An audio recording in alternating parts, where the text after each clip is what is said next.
to be able to send some of them to the spa, some to jail, depending on how they're acting. Yeah, exactly. Sometimes I've I used the just same need 2 to dice since episode 1.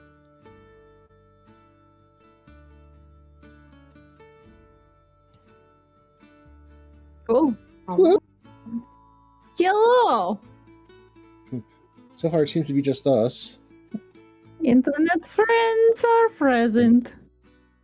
We're just talking to ourselves. That's what we do, right? It never updates for me. I always have to hit refresh. Same. Yeah, one of the that's why I like mod mode. I can just like keep hitting refresh every 10 seconds.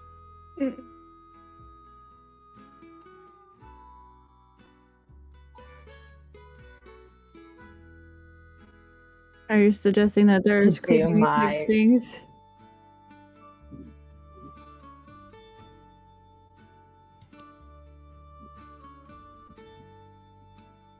Mm-hmm. Okay.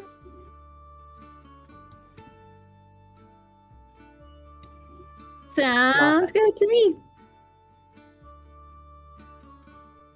Mhm. You? I would have never guessed.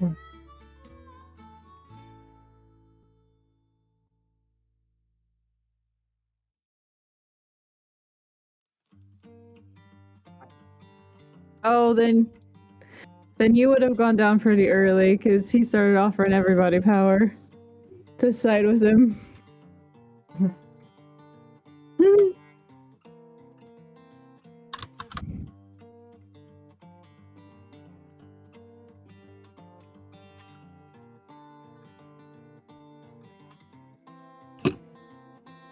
Trying to think of those it's so fun to find like those little faces in a character's story where you're like, man, if I would have taken that route, it would have been a different story. Entirely.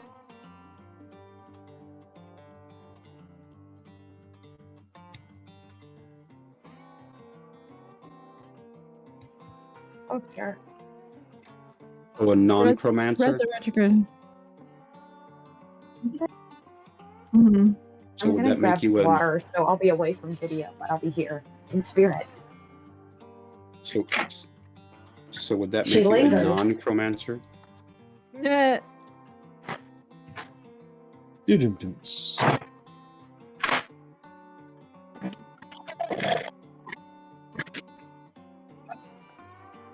Oh no. It'll be back. It's a horn. It'll grow back. This takes They time. didn't cauterize it. They just had to remove it to relieve pressure.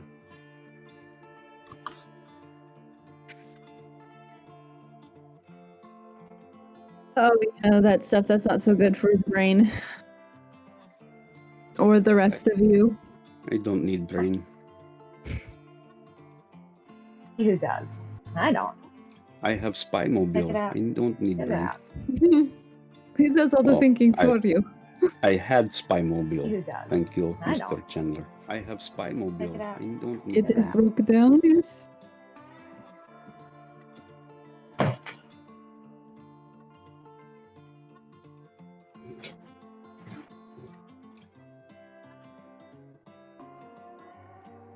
If we wanted to make this campaign ongoing, we could change it to Monster Hunters International.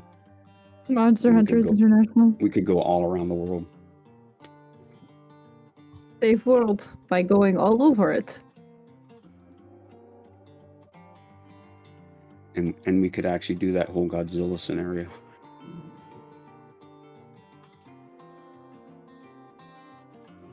I don't remember signing up for kaiju battles.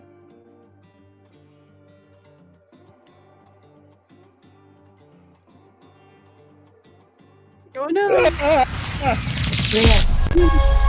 So is Chandler not joining us, or? Yes.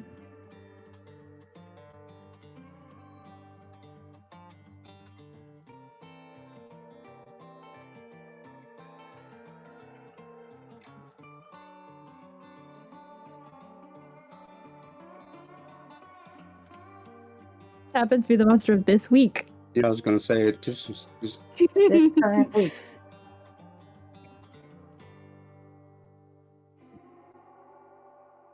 Good. As it should be.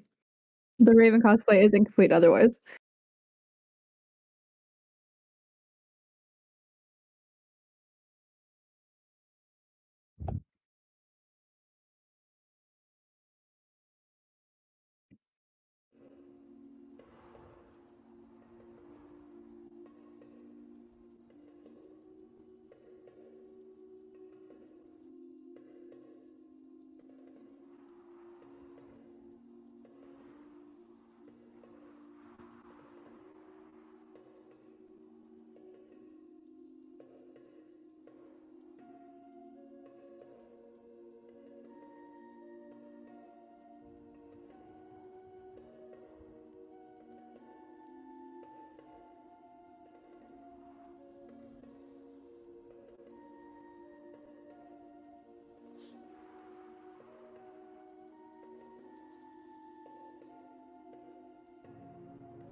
they're saying no audio.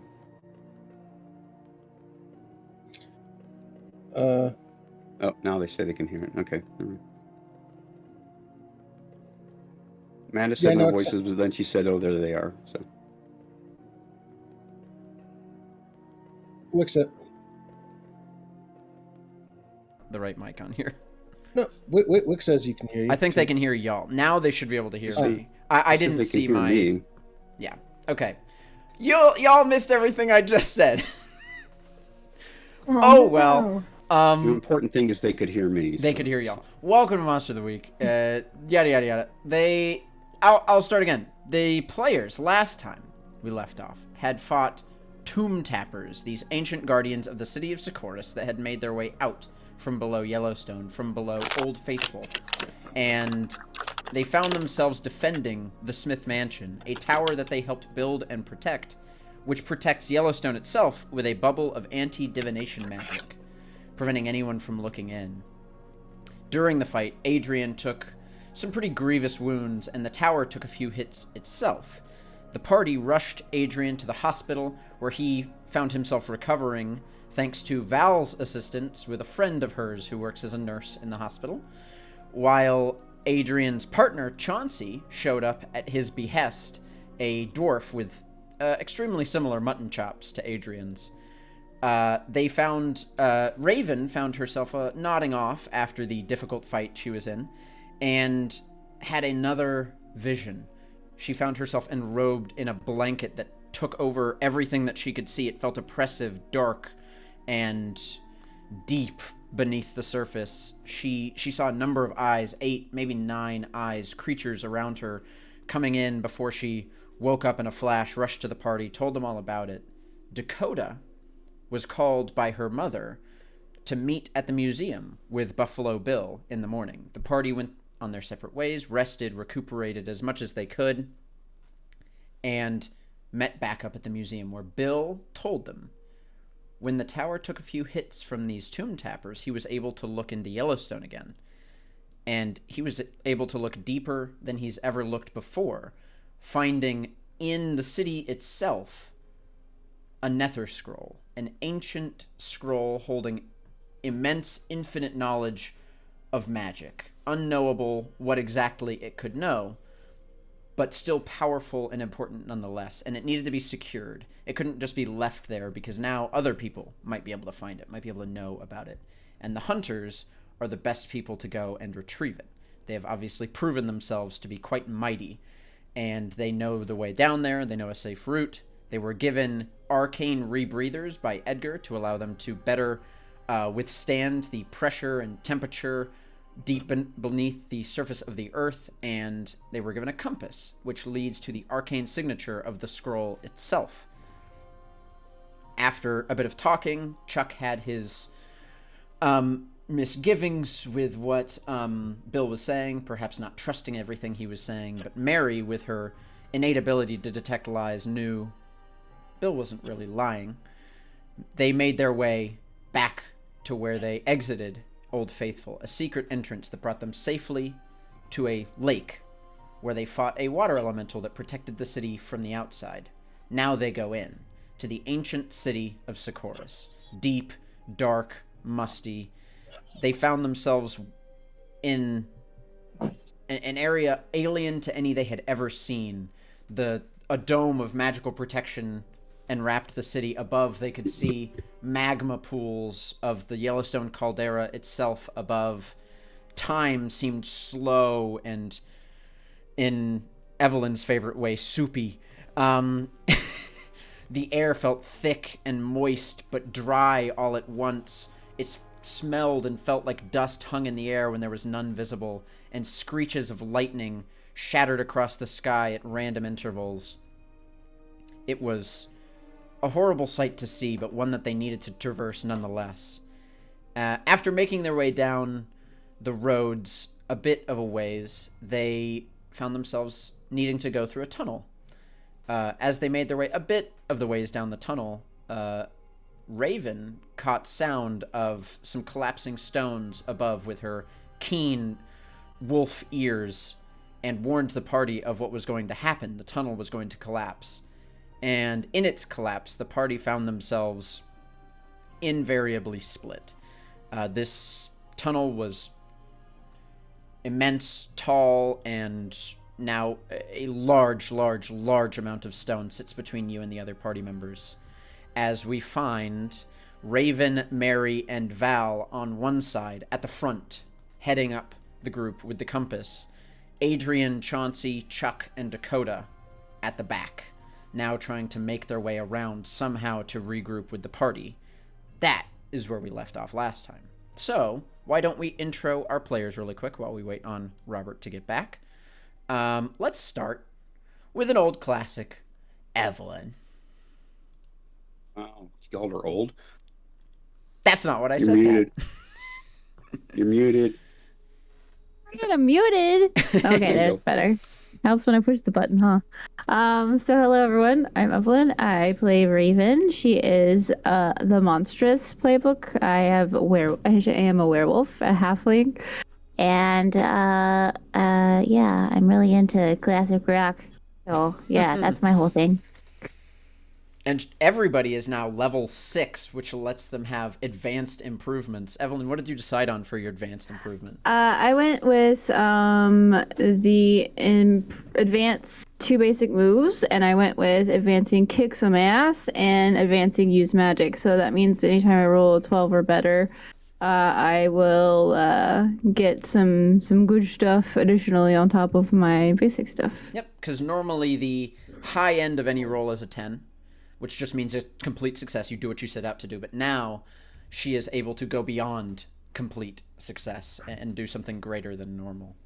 Yes. Cool. Let's move on to Pat. Which 2 hunters are you now playing because of your advanced improvement? I'm playing Adrian Yanov initially, mainly. He is the professional playbook, as is his sidekick, Chauncey Chops. Kill it. What the heck was my? Can't even remember the name. I can't read it on the thing. Killabury. I knew I had some kill something. But anyway, we're both of the professionals. Chauncey is now his underling for the wow, words are hard today. Until we die. Anyway. And ever since coming out of his medical trauma, Adrian has had a more urgent sense about him and to get this thing finished and resolved. Yes. And Chauncey is just following orders. Yep. One of the advanced moves you can take is to bring a whole nother hunter into the fold and play 2 at once, which is really fun. For my last experience point, I removed one of my lucks. Nice. Oh, that's right, because you leveled up last session, didn't you? Yep. Sweet. Moving swiftly along to Cameron. Oh, hi. I'm Cameron. Just playing Cameron over here and on Instagram if you are into that kind of thing. I played the gal, just a regular old plain old gal. I am using the mundane playbook and having a grand old time doing it. That's basically it. That's all. What advanced improvement did you take on your level 6 level up? Do you remember? She vanished. Manipulate someone and act under she's- pressure. Which the manipulate someone came in very handy, as you got a 12 on your manipulate someone to manipulate the nurse who helped you out, and advanced manipulate someone on NPCs means they join the party and help in the hunt, which is really fun. You decided not to guide her down underneath Yellowstone, but she still helped Adrian out, which is Seems very a little good. forward, you know. Yeah, leading her to her doom might be a bit much. What are friends for? And last Like but a certainly, great first hang. yeah, right. It's last but certainly not least, Robert. A little further down the road. So, I am playing Charles Chuck Durbin, spell slinger extraordinaire. In terms of advanced improvements, I don't remember which one I took first and which one I took second. I think the latest one that I took was Act Under Pressure advanced. You should be able to advance 'cause- 2 basic moves. So I think you also advanced Use Magic. I do have Use Magic as well. Sweet. Oh, that's Yeah. right. Yeah, no, I did take advanced 2 basic moves. That's right. And I'm getting close to actually next experience point. I'll have enough for another one. Because every level up from this point on can be an advanced improvement. Because they are so Yes. powerful that they can just keep going. All right. That's all of our players. And unfortunately, we don't have Mary here. We don't have Dakota here. But they will still be played by me as NPCs. Anyone who knows the rules of Powered by the Apocalypse means I'm just going to play them to tell the best story. I will not roll dice. I will not play by chance. I will play by the story. That is my guiding principle as the keeper of monsters and mysteries. So just keep that in mind. I'm attempting my best to tell the best story possible with the players that I have with me. They are awesome players, and we're going to have fun. So, we last left off the tunnel above you in this oppressive city of darkness and weirdness has collapsed in. You find yourselves amidst a pile of dust that has blown up into your faces, coughing as you try and catch your breath from running so fast down the tunnel to get away from the crumbling stone. You look back, and at this point, you've maybe run 100 feet before the stone has stopped crumbling behind you. There is an immense amount of rock between the two groups now, and you are split. The group at the front, Mary, Val, and Raven, have the compass. The group at the back, you do remember that you were trying to get basically up to the very central building in this city, as I will remind you what the city looks like, bringing you over to the map.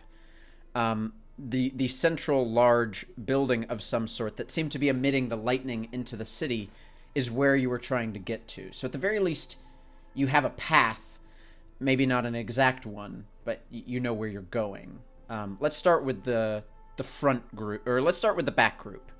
Let's start with Chuck and Adrian / Chauncey. Where are you guys going? Well, how far down this tunnel did we get? You, after running, you actually fully exited the tunnel. It collapsed all the way to the entrance where you came in. You were not terribly far down it, but you had to run all the way out to get away from the crumbling rubble. So we're back where we started? You're back where you started on that road. It actually, it was at a crossroad, so there is a side road. You were going in towards the tunnel, and there are side roads that lead around this big block that the tunnel was trying to cut through. Well, that was unfortunate. That's just great. So, do we go left, right, or circle completely around? This is my first time here, so I And have do you no do you idea. not have some means of divining a direction or something like that amongst your talents? Let me think about that. Dude, of course, spells like this. Adrian's looking at his agency iPad, and it's just like basically no signal, Yeah, no there's service. absolutely no service. Chauncey being a dwarf, would he have some sort of innate knowledge of direction toward or the path where the path might lead? Unfortunately, no. He's just as lost as you are in this situation. I Now didn't you know if guys, dwarves had like some kind of stonework thing like they do in D&D. I actually forget what I gave dwarves. I actually did give racial moves to all of the races, but that was not the one that I gave to dwarves. And of course, the site that I use to bring up my spells is moving awfully slow. Love that. I will say that there are moves that you can use, like investigate a mystery or read a bad situation. In this case, like read a bad situation could potentially tell you what's my best way in, what's my best way out, some information like that. Which is a plus sharp roll if you want to try that out. Yeah, pretty sure our battlefield awareness isn't going to be much of a help here. Unfortunately, not. All right, well, I'm going to go ahead and try to investigate a mystery, see if something looks like it might be where we need to go. Are you trying to investigate a mystery or read a bad situation? It's still the same roll, but just the questions change based on which one you're rolling. Yeah. What was it? Read a bad situation. Where is it? Kick, smash, manipulate, protect. There we go. Yeah. Okay. Yeah. Read a bad situation, and that's plus sharp, which I think I suck at. Yeah, I got 0 for sharp. Yeah, but you always roll really well. Yeah, I was gonna say, let me warm my dice up really good here. They've been sitting for a little while. Yeah, no, I rolled a 5. Well, go ahead and mark experience. You find yourself terribly lost in this situation as Chuck attempts to find a spell that might help. You all stand there. Dakota. Can Chauncey read a bad situation too? Or? Chauncey absolutely can roll to read a bad situation. Dakota will look around and pull out the sunblade that she has and ignite it to bring light to the situation, as it is fairly dark where you are, and Mary was the only one with a flashlight. At least one that was on. Chauncey rolled a 10. Chauncey rolled a 10. Chauncey, so investigate a mystery. You can ask. No, read a bad situation. Read a bad situation. You can ask 3 questions. Let's see. Well, the obvious would be, what's the best way out? Chauncey gets a read on the angles and looks up kind of beyond the block a little bit, backs up to see where the tower is, and he says he believes right is the right way to go. So I managed to find a spell. Oh, great. And you don't have to ask all these questions right now, by the way, Pat. You can save these, hold, and ask them later if you want. I'm going to hold one. The next question I'm going to ask would be, are there any dangers we haven't noticed? Okay, I will get to that. Robert, what spell did you find? Find the path. What a good spell. All right, do you want to roll to use... What level spell is that, by the way? It's a level 6 spell. Ooh! Yeah. Okay. So my question would be, yes, you might have something that could help. This is gonna... Well... Here is nothing. Haven't tried this one before. Haven't had much call to. I have faith in you. Alright. So... 2d6... and plus weird, right? Plus weird for use magic. So that is a 12. Oh, wow. And you advanced that move, did you not? Yes, I did. Okay. So... All right.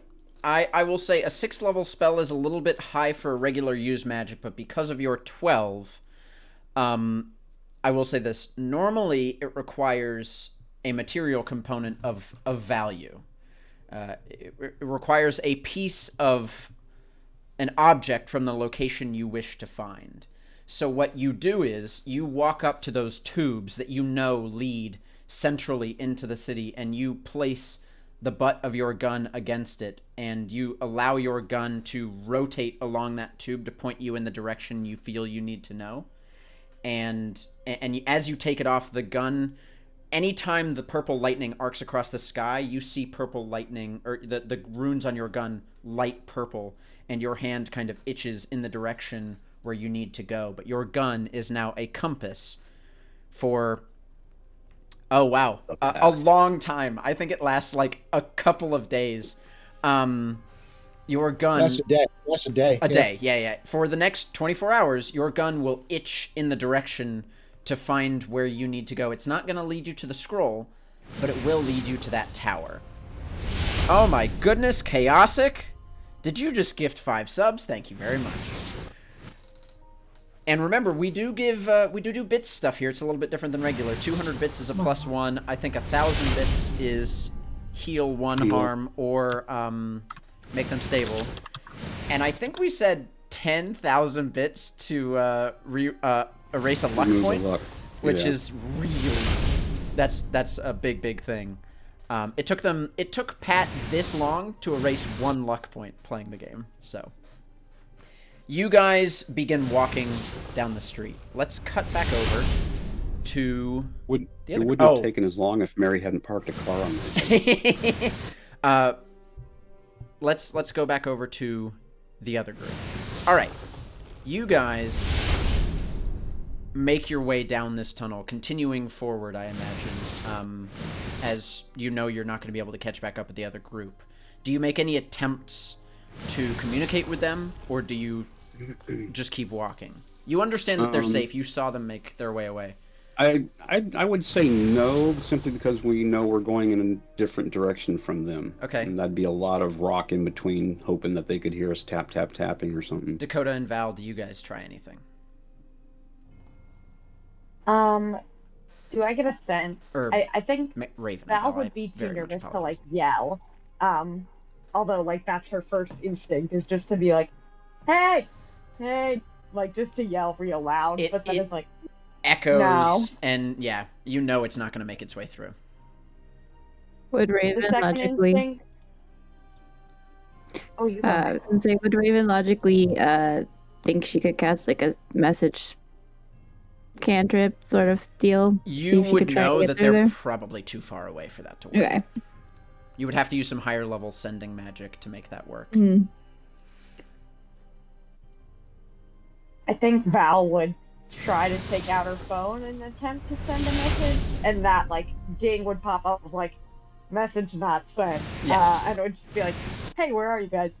But would also in that moment, even though she knows it's not going to go through now, is preemptively like, this place is dangerous, this is a bad scene, time feels bad here. I think sends a message to Anatha, and it's just like, meet me here when you can. Some, bad stuff is going on. Might need some help later. You telling her to... And is basically... Where to? Meet us, like, top side. Okay, at that secret Obviously entrance not into down here, but, like... Old Faithful. Yeah. Sweet. Of, like... I think seeing, like, how close Mary was to just getting flat out crushed by rocks, I think Val is starting to realize, like, oh, this is, like, for real. Like, everything She just got real. pretty fantastical up to this point. And, yeah. And now it's, like, big. Yeah, this is probably the most real obviously it's that felt. message doesn't. Yeah. All right. I think Val just kind of looks to Raven and is like, this is, I completely concede to you. Like, you take the reins on this one. I think forward is the best way to go right now, because I don't think we're going back, and I don't think I have any sort of magical way to get in touch. So forward it is. I think Mary will not take to rain on Val's parade, but if Adrian doesn't have a phone signal, I doubt she does. It's very true. Oh no, she knows that she doesn't, but it's like maybe once they start reemerging to the surface, it'll send them. Yeah. Mary will pull out the flashlight that she had, very very bright flashlight. Or wait, no, didn't you? Val had the really bright flashlight, right? The one as bright as the sun. And we'll begin. Mary will just say, "Yeah, we should probably move forward, huh? Maybe they'll meet us up." good. Forward. Forward's good, because I'm not digging through that rock. That's like, no. Yeah, me neither. I don't have time for that. That You sounds like guys too much work. continue walking down the tunnel.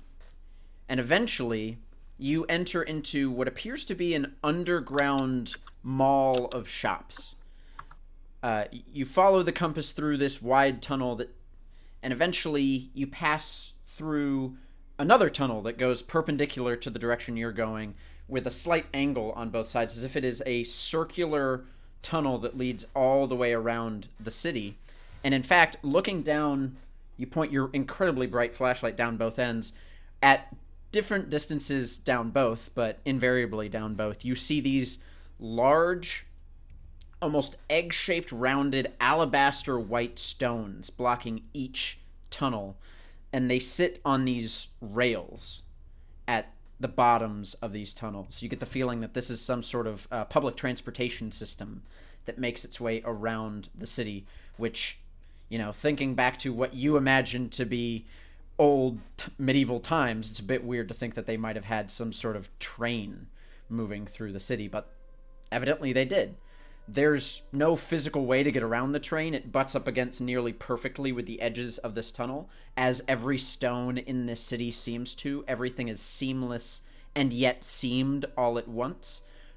You can see the edges of the stones around, and yet they fit perfectly together. And you keep walking through. As you're walking into this mall, you see lights. Go on. Anything cool in any of those shop windows? Yeah. I mean, a lot of the shops, as you're walking, anytime, Raven, you hear that screech of lightning above, it's very faint through all of the stone above. Some random lights will flicker on in some of these shops, just for a couple of moments. And some music will start to play from a random rock somewhere, and then it'll stop. And as it stops, it slows down. And the whole place, gives off these creepy, abandoned mall vibes. And as you're walking around, there isn't anything on any shelves of note, save for random teacups, some silverware. This seems more like a food court than anything.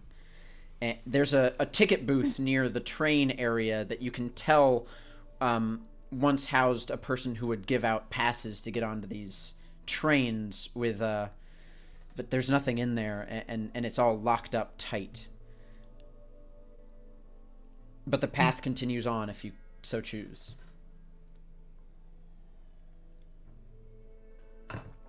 All right, you keep the teacups for a really long time, but then decide not to take one. You it's continue. Just very like. Yeah, you continue down the path. Let's flip back over to the other group. All right, you guys are making your way down the road, and Chauncey pauses for a moment and puts his fist up, as I am now answering that question you asked of, are there any dangers you haven't noticed yet?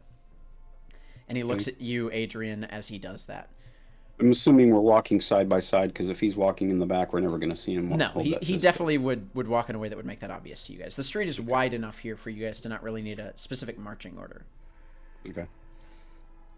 What is it, Chauncey? I need to pull off a Scottish accent. That's not going to happen, so I'm just going to talk, and we're going to see how it goes. No judgment here. We're all role players. I'm not sure. Just tell me what he sees, and I'll do it.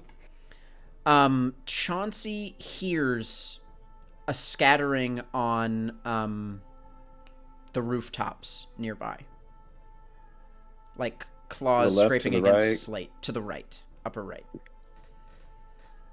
Hold up, lads. I'm hearing a wee bit of noise up on the rooftops to the right. We might want to get ready for some visitors. Lovely. As you guys are pausing for a moment, you hear a little cackle make its way over the rooftop. All alone. Adrian pulls out his trident dagger and activates it. Walking through the dark. Chauncey pulls out his grenade launcher. Foreigners. aliens. Welcome to my city. I doubt very much that this is your city. Show yourself. As you say that, you hear a vaulting from the roof, and slamming down on the ground right in front of you, you see this. Batman. With these weirdly tall legs that he uses to land and bring himself down into a crouched position, he clutches onto a book at his side with a robe over his head. You see a creature with a singular eye in his skull, and yet oddly humanistic features along the jaw. His fingernails appear long and grown, as if they haven't been cut in far longer than you can count, as he holds on to this tome, looks at you, and he says, Greetings, travelers. My name is Labrus. And you are? and he puts a hand out for like a handshake as he sort of bows in your direction. We are just passing through. Are you here to help us or to hinder us? That depends. We haven't had visitors in a while. Well, I imagine not being buried underneath a national park. Nah, I don't know of what you speak, but your words are interesting to me. And Chuck, it's rather odd to you that he's speaking in a language that you understand perfectly in a city older than most anyone would ever have memory of in any regard. And you get the realization he has cast some sort of spell on him to allow him to speak with you. His mouth moves at a different rate to the words that come out. I'm curious about the book. too. Why don't you... actually, why don't you... Yeah, give me a really quick plus sharp roll to see if you even recognize it. Plus sharp, that's going to be a whole lot of nope. That's a 4. All right, you have no clue, but it does look runic in nature. There is some magic there, but you just can't tell what it is. Do I get an experience for that? You do get an experience for that. That was a very good... That's a level. Oh, did you level up? I did. Maybe increase your sharp. Elabrus will then say, I am the keeper of ciphers and secrets for this city. I am here to help if you so need. What brings you here? Am I still... I don't know. Did Chuck take over talking, or am I still talking? Okay. It's up to you guys. We are seeking a path to that very large building up in the distance. Ah, you seek the Grand Arcanium, a masterpiece of Socorus. Oh, it is very If tall. that is what it's called, then yes. Many things housed within. You don't. Adrian takes out his phone and pretends to be taking notes down like that's something important, you know. He doesn't want the guy to think that we're just pulling his leg. He called it something. I'm writing it down, like, so I can remember it later. You know. He stands tall for a second on his long legs and looks down at you guys, and then you see him crouch back down, and his the pupil in his eye focuses very narrowly as he looks in at Dakota, and he looks back at all of you. Ah, you seek the scroll.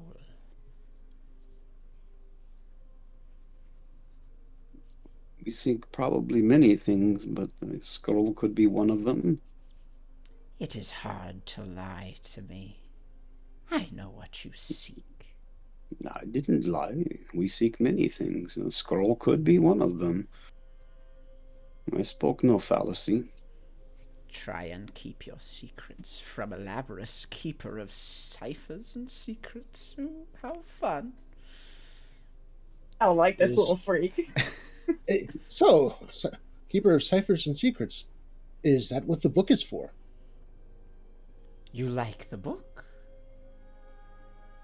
I do tend to try to read as much as I can. And he will wave his hand over it, and it just opens without him touching it. And as he scrolls through it, you see tens of thousands of pages pass by before he closes it, with easily thousands upon thousands more pages left within the book before he closes it to find a book that definitely should not hold that many pages. It holds many secrets. You see, this city's very old and rather empty.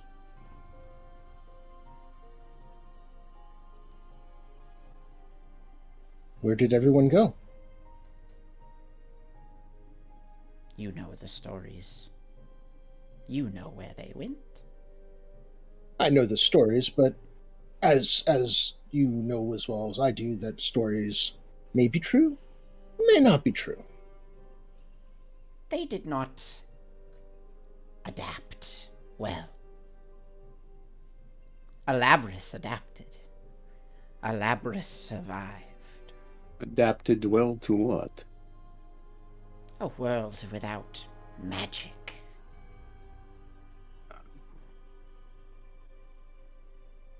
So you are a magical creature. We find our way.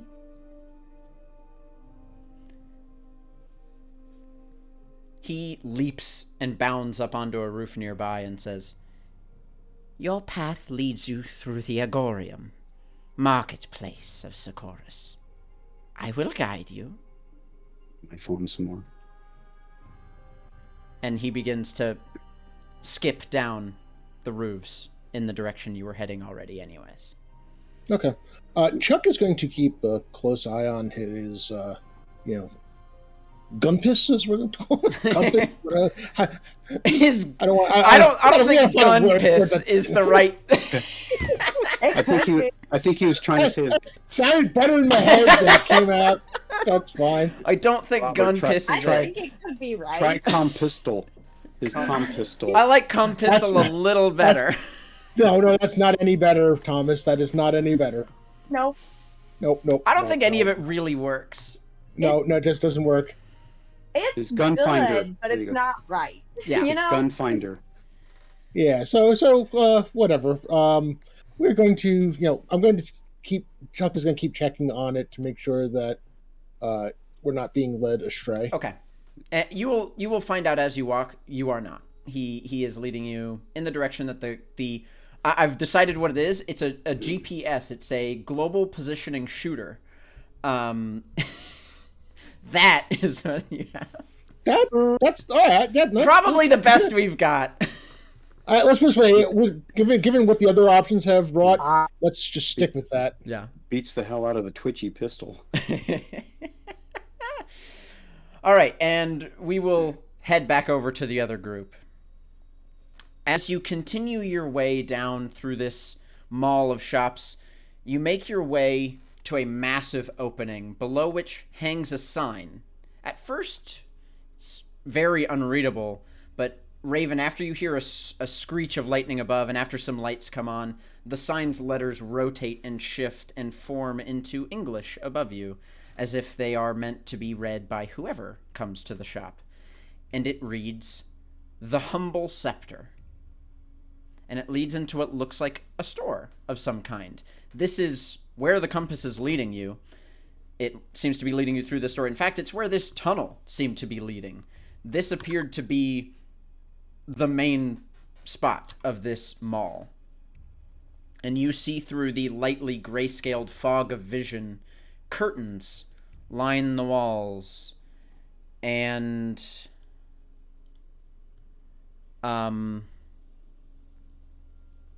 they hang from a starry ceiling above. I just realized I moved the players, but not my own vision. The starry ceiling above seems to somewhat match the sky you are used to seeing every night. So clearly seeing so far out west where light pollution is so low. You see these orbs suspended by chains that seem to hold a gray powder amidst some dimly, constantly lighting gems that hide within the powder. This image I have up is only a representation of what you're seeing. In the center of the room sits a dais, upon which, in the very middle, there is a tall glass cloche, which houses a golden scepter that you can see, clutching a brilliant opal gem at its top. Leading up to the pedestal are glass tubes which come from below the floor that occasionally crackle with that purple lightning from above. Runes on the pedestal flare each time that happens. Around the room are smaller cases, mostly filled with dust, objects decayed over time. Books appear to be missing from the shelves, and any bottles you see on the shelves are filled with a solid mass at the bottom, having long dried out. On the opposite side of the shop is a large wooden door, as big as the door you entered in, as if this tunnel just goes through a single shop. And the compass continues to point you through. But Mary is invariably interested in the scepter in the middle of the room, and runs right up to it and just sort of peers in carefully. Val like link arms with Mary really quick before she like walks ahead. And can I just like, has there been like dust as far as we can see it? Like up to this point, like in the tunnels and throughout like the shop fronts that we already walked past? Like, was there any dust anywhere? No. It is weird. The air feels dusty, but there is no dust. Everything is clean. Okay. I think, could I do like, I don't know, just a general like peruse of like trying to get a feel for like, has there been somebody here recently? Are there like areas that have been touched? Are there areas that distinctly have not been touched for whatever strange reason? Why don't you roll to read a bad situation? Feels like the perfect roll to make. As you are doing that, Mary will pull out that little magic, well, she's always had it out, the magic detector device that she has, and it is glowing in the direction of that scepter. It hasn't glowed until this point. Everything has been inert, but that scepter is giving off some sort of energy. All right. How'd you roll? Got a 9 + 1. That's a 10. That means you can ask 3 questions. Pat, by the way, you still have one more question on your read a bad situation that you can ask at some point.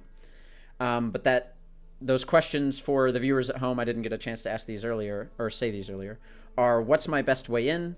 What's my best way out? Are there any dangers we haven't noticed? What's the biggest threat? What's the most vulnerable to me? And what's the best way to protect the victims?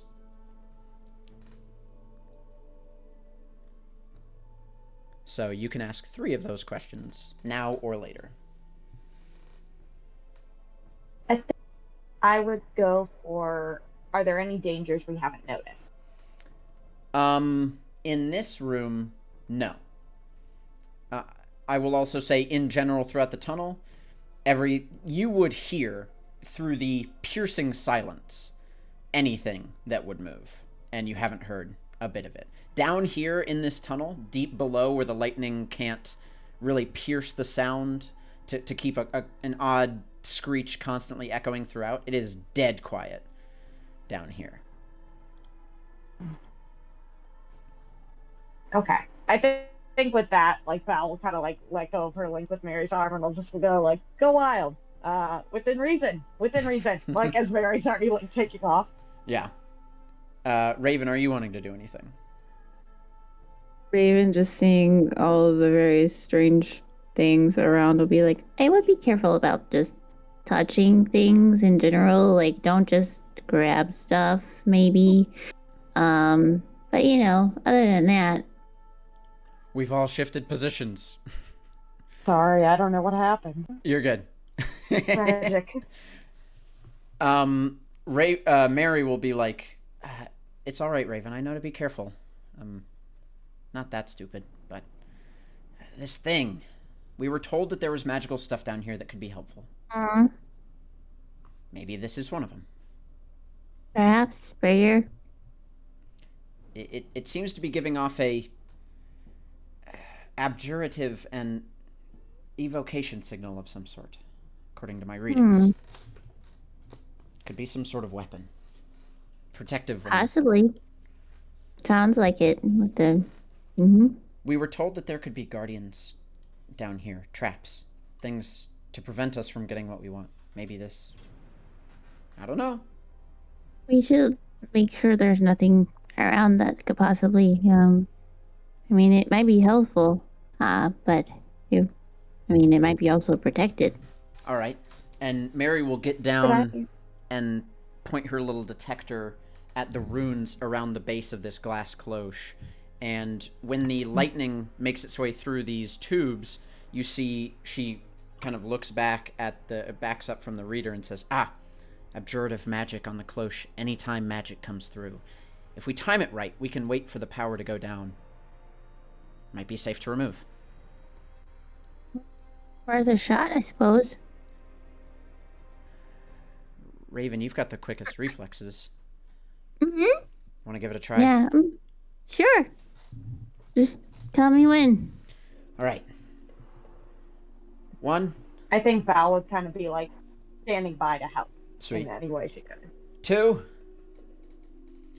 And then a bolt of lightning goes through it. And then it dissipates. Now! And Raven will try to grab the thing off, the cloche off. Roll to act under pressure. Take a +1 because Mary's help is automatically going to give you +1 on this. Okay, act under pressure. That is plus cool. That's cool. So I have +1 to act under pressure. So the +2 for this one. Sweet. So that is 10. All right. You set out to do what you wanted to do, or you do what you set out to do. I know how to speak, please God. You rip the cloche off of the scepter, and it stands there, and you quickly grab it out, preventing any sort of traps that might be within from being powered by the magic. And as you hold it in your hand, you, as a magic user innately, normally you are you've read D&D. Has Raven played D&D? Yeah, totally. Okay. You know that items like this require inspection. They have to be. Oh God! I literally played a wizard and I can't even think of the spell that lets you know. Identify. They require identification. God, it's really getting to me, you guys. It's been too long since you played yeah, Alcohol God, last. it doesn't You're even. starting to think of new characters. Yeah, Maybe I'm too far into the new PC. It identifies itself in your grasp. It tells you everything about it that you would need to know in an instant. This is the Blast Scepter. It grants 1 armor against magical attacks on top of any other armor that you regularly have. And it has 3 different types of attacks you can make with it.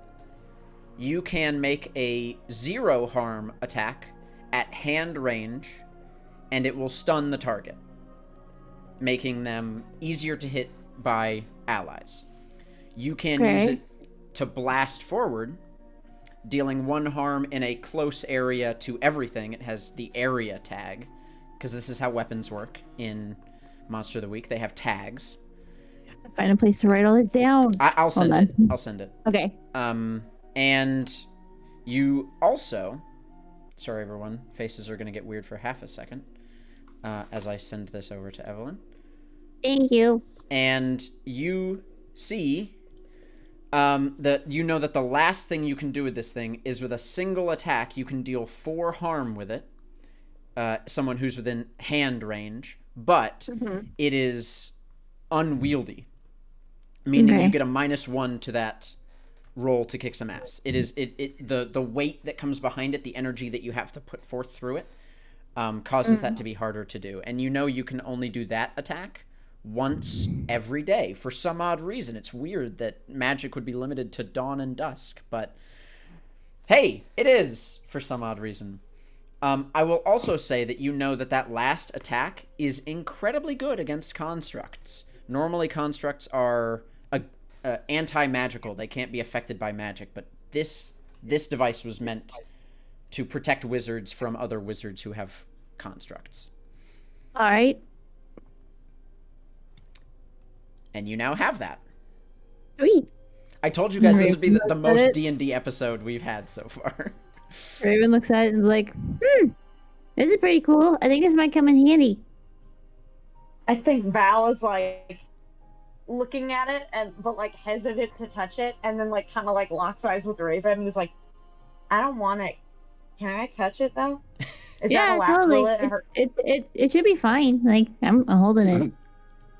I think as though like something fully forbidden to her, she's just like and like puts a hand on it just to see how it like feels. Mm-hmm. I think for her this is like weapon that is magic. I've seen that with Chuck.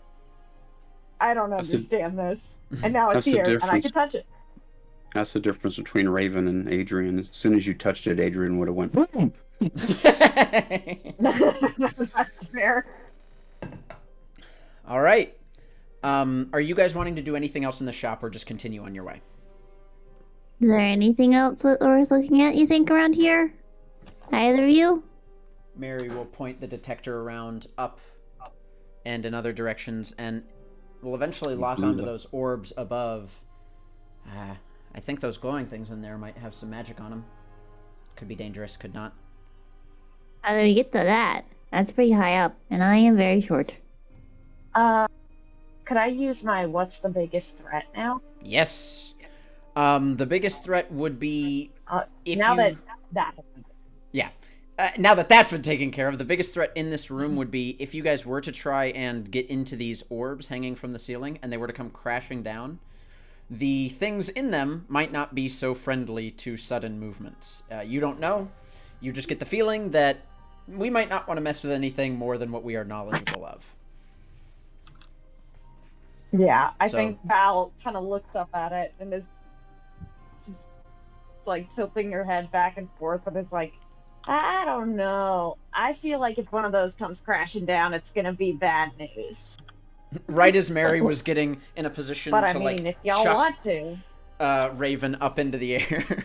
I'm good with going with the not touching of the things above our heads. Mary goes, fine, but I'll take some pictures. And takes out her camera with, bright flash fills the room. I keep trying to get into like the frame where it's just like my nose and like up, just like very obnoxious for like a few minutes. And I will say this, when the flash goes off, it doesn't fill the room as much as you think it should.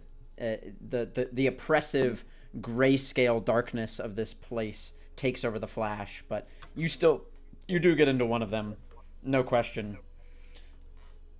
And we will move back to the other group. As you guys open that door, you make your way up a set of stairs, feeling like you're exiting out of the tunnel you were in. So, Chuck and Adrian and Chauncey you guys are making your way through city streets, alleyways, and it's And Dakota. And Dakota's there, but yeah. Dakota is there too. And you guys are walking. Elabras will look down at Adrian and sort of give a wry smile and begin chuckling as he leaps across another rooftop and then bounds and lands down next to Chuck. And he'll whisper into your ear, "That one has many secrets." Hey.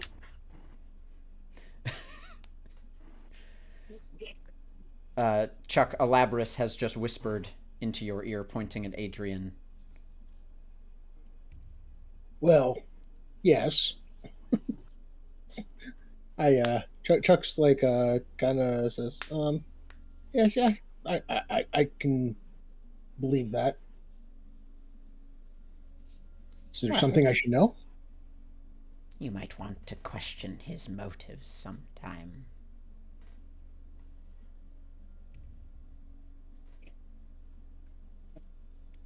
Adrian can't hear any of this. Unless you want to use your last hold from your read-a-bed situation with Chauncey, no, Adrian cannot hear any of this. Chuck looks down at the creature and says, I question everybody's motives all of the time. You are wise. Perhaps Quick. you are a good keeper of secrets, then. Would you like to tell me one? He wouldn't be a very good keeper of secrets if he did. A secret told to another is no longer a secret. Then tell it to the book.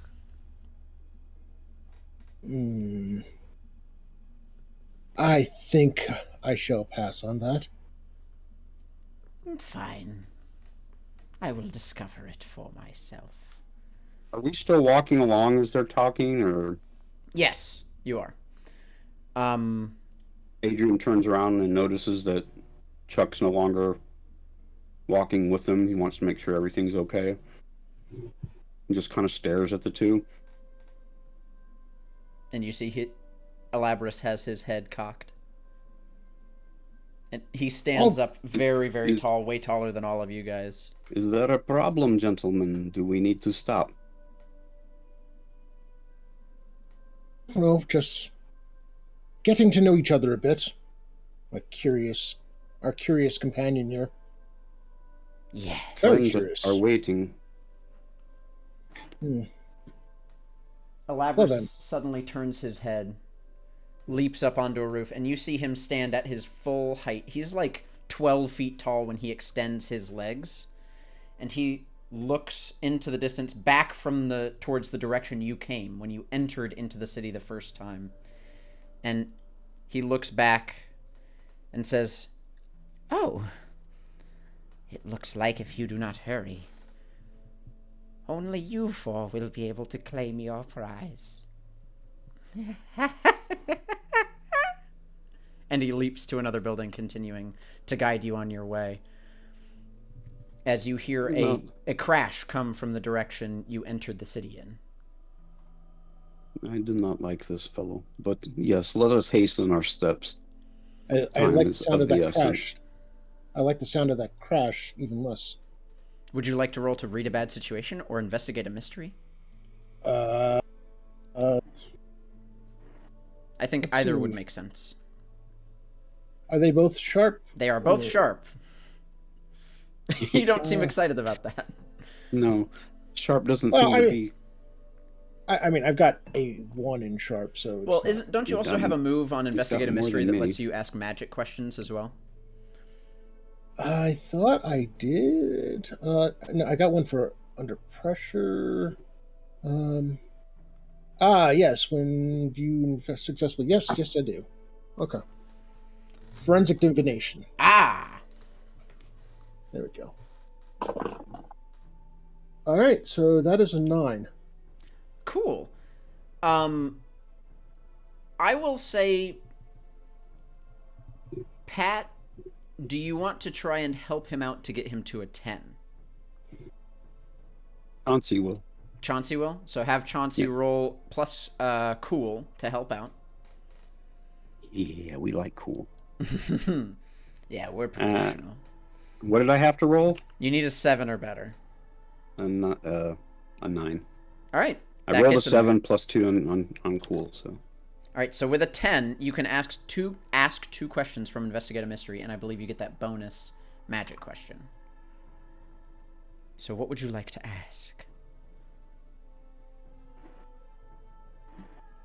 For our people listening at home, the questions are, what happened here? What sort of creature is it? What can it do? What can hurt it? Where did it go? What was it going to do?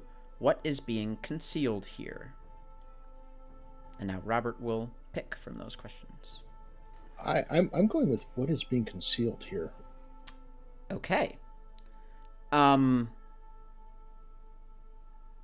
Something came in behind you. Something entered the city on your trail.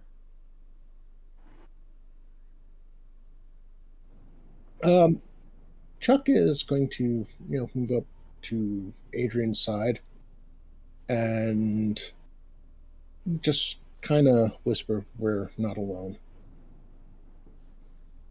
Adrian looks back to the sound of the crash and kind of cocks an eyebrow and says, Well, then I suggest we forego the leisurely jaunt and let's start trotting our way to where we need to go.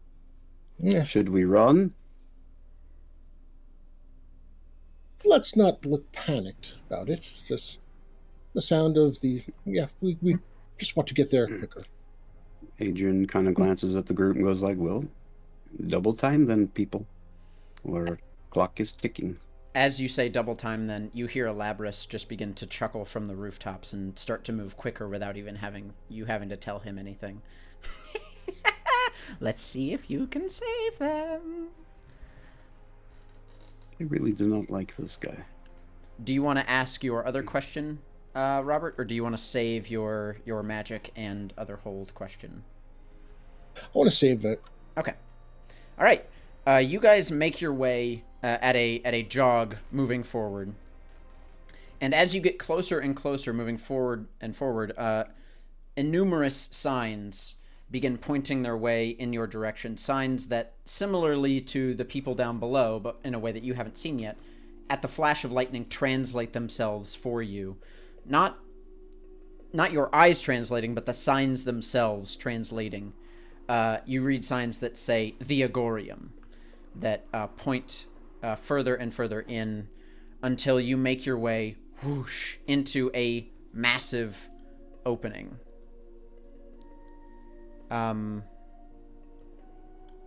In this park, you look out to see a massive park of twisted blue vines and purple ferns that rise up against an immense complex of tents, whose cloth has been worn by age and rot, all of which rest underneath an immense koi pond suspended in the air of its own volition. Water just in the air. Within the koi pond swims a single massive whale-sized koi that has far too many fins along its back and sides in places that don't even seem correct, pointed in wrong directions. At its head, you see sometimes koi and goldfish will get that sort of bubbly head that sort of jiggles as they swim. It has a massive forward lump on its head, similar to almost like a beluga whale, that jiggles as it writhes and moves in the water, suspended in this lake in the air. What do you guys do?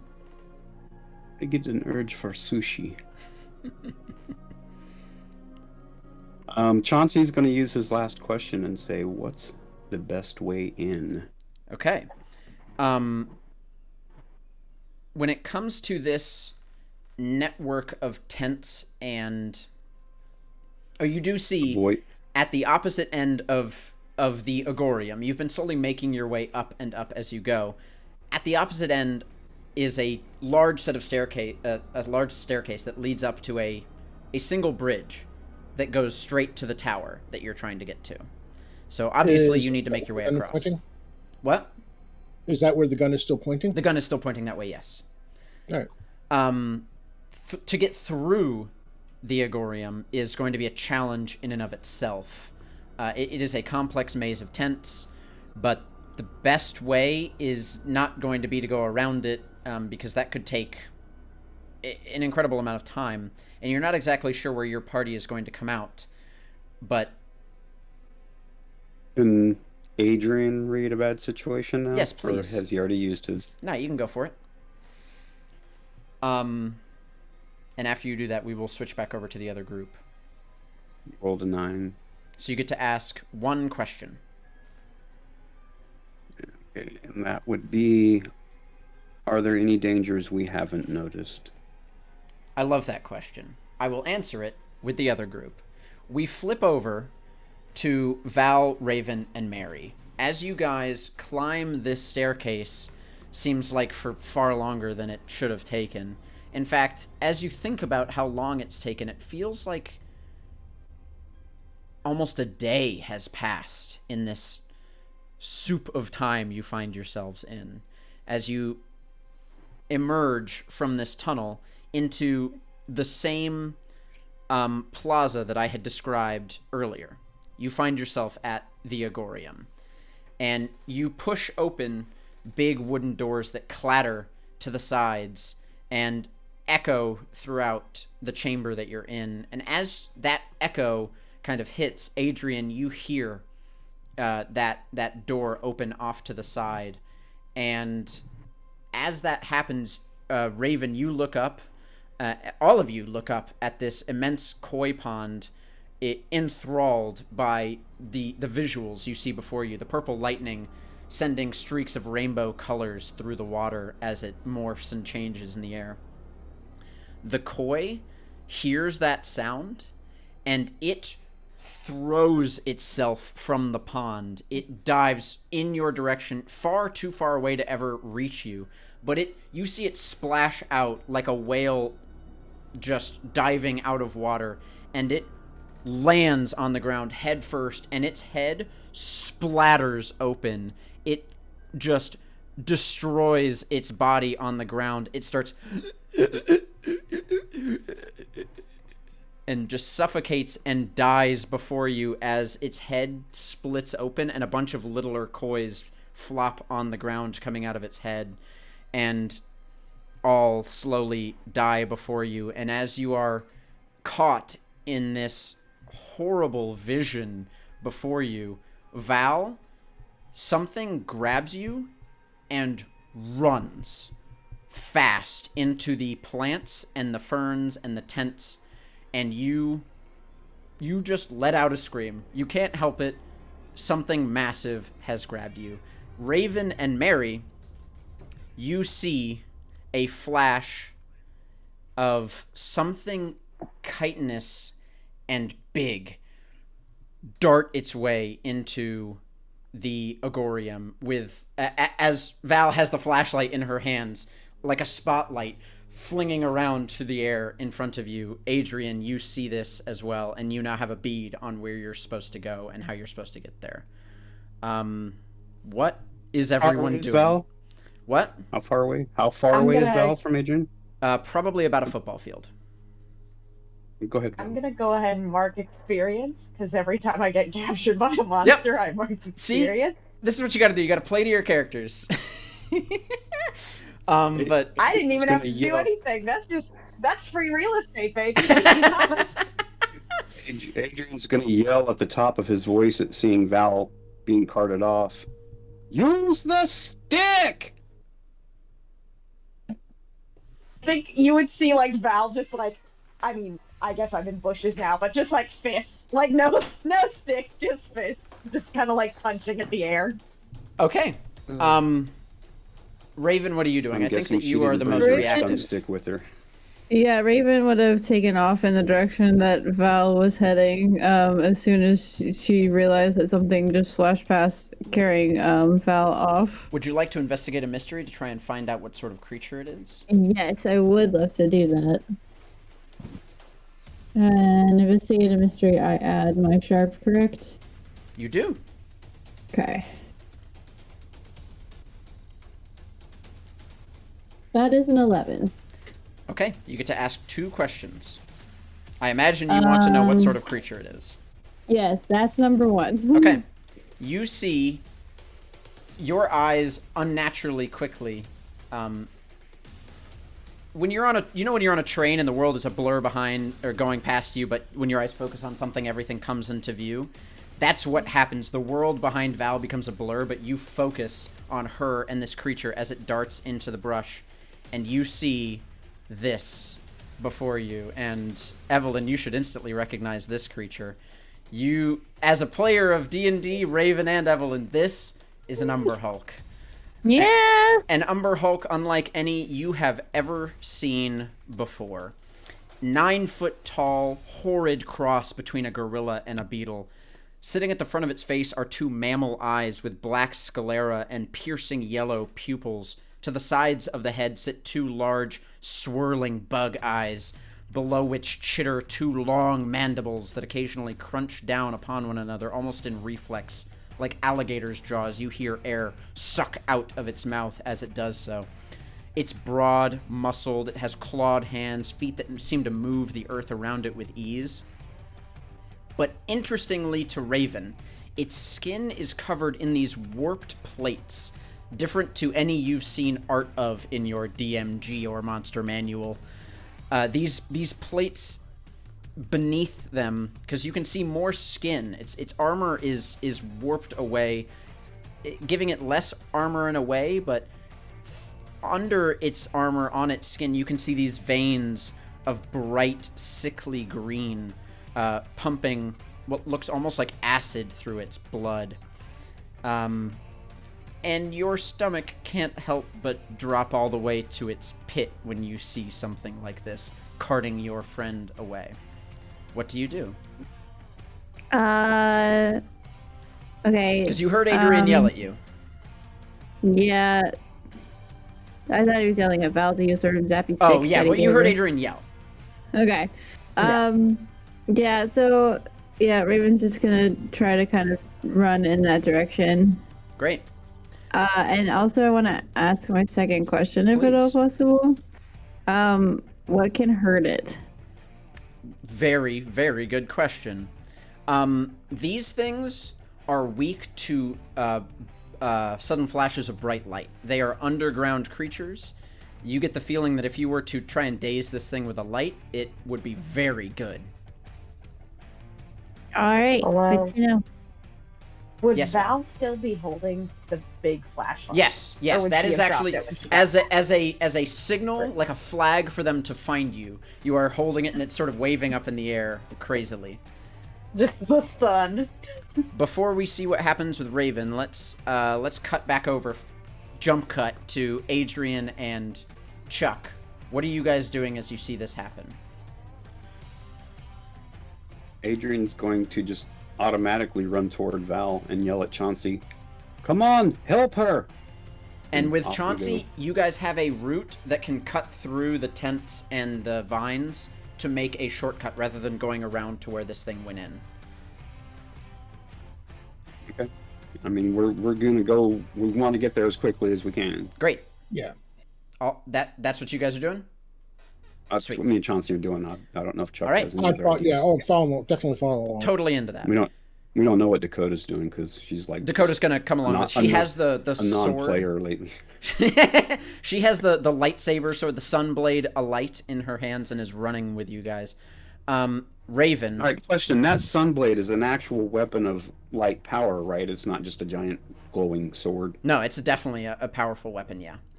Okay.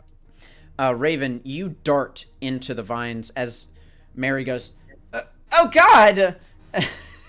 and I guess just pulls out her gun and starts slowly following behind you. You run, darting through, clawing your way on the sides of these tents, parkouring around corners, trying to chase after this thing, and you are almost caught up to it when it passes across an alleyway and another one comes out and stops right in front of you and stares you down with these swirling, horrible bug eyes. I need you to roll to act under pressure. Okay, act under And pressure. you really, really want to succeed at this. Raven's got this. And I will say, because of your vision, you now realize what those 8 to 9 eyes were. You have +1 during this fight. Okay. So then... I thought you meant her vision. I was like, Yeah. it's right in front of her. How could she not see it? that's a Well, I was 10. like, I didn't. With a 10, you succeed. You get the feeling that this, not even the feeling, as you look into this thing's eyes, you don't just feel that charming effect that you've heard about before, that confusing effect where your brain begins to muddle. You feel almost a madness begin to set into your brain, and you remember the stories. You quickly shut your eyes and get down, and you allow the instincts of your body to take over in wolf form, your nose guiding you, your ears telling you where they are, and you rush right at this thing. What do you do? The one that has Val is still getting away. Okay, so to try to do something quickly, she would attempt to cast the light spell directly in this thing's face. I love that. Roll to use magic. Go Raven. Go Raven. Let's see. Use She the magic best. is plus weird. Okay. Plus good. weird +1 because you get that +1 from your vision. So.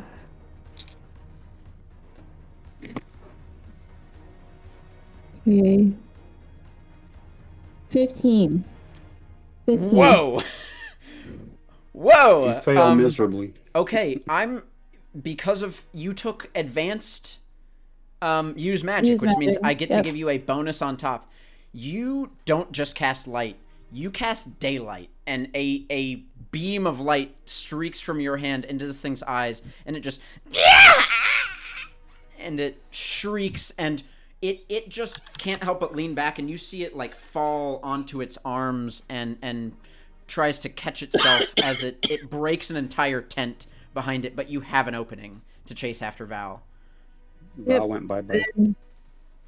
Yes, Then Cameron did go bye-bye. Raven's going to continue chasing, now that she has distracted this Umber Hulk, is going to continue chasing after the other one that is carrying off her friend quickly. All right. You are able to catch up to it, but I want to cut to our other team in the meantime. You guys see this flash of light emanate from a separate location than the flashlight that Val is carrying. And Chuck and Adrian, you guys see a bolt of fur as an Umber Hulk is crashing down onto a tent as you come into a small little opening in this tent city. Adrian's gonna kick some. How far away is he? I would say you notice it when it's about 60 to 70 feet away. Damn it. What's the range on my trident? Close. So that you could hit it with that if you want to do the ice spear or whatever. Yep. Cool. I see it's vulnerable. It's on its back, and I'm gonna tell Chauncey to aim for its mouth, and I'm gonna take the trident and just I love try that. and shoot it right in the Why face. don't you roll to kick some ass?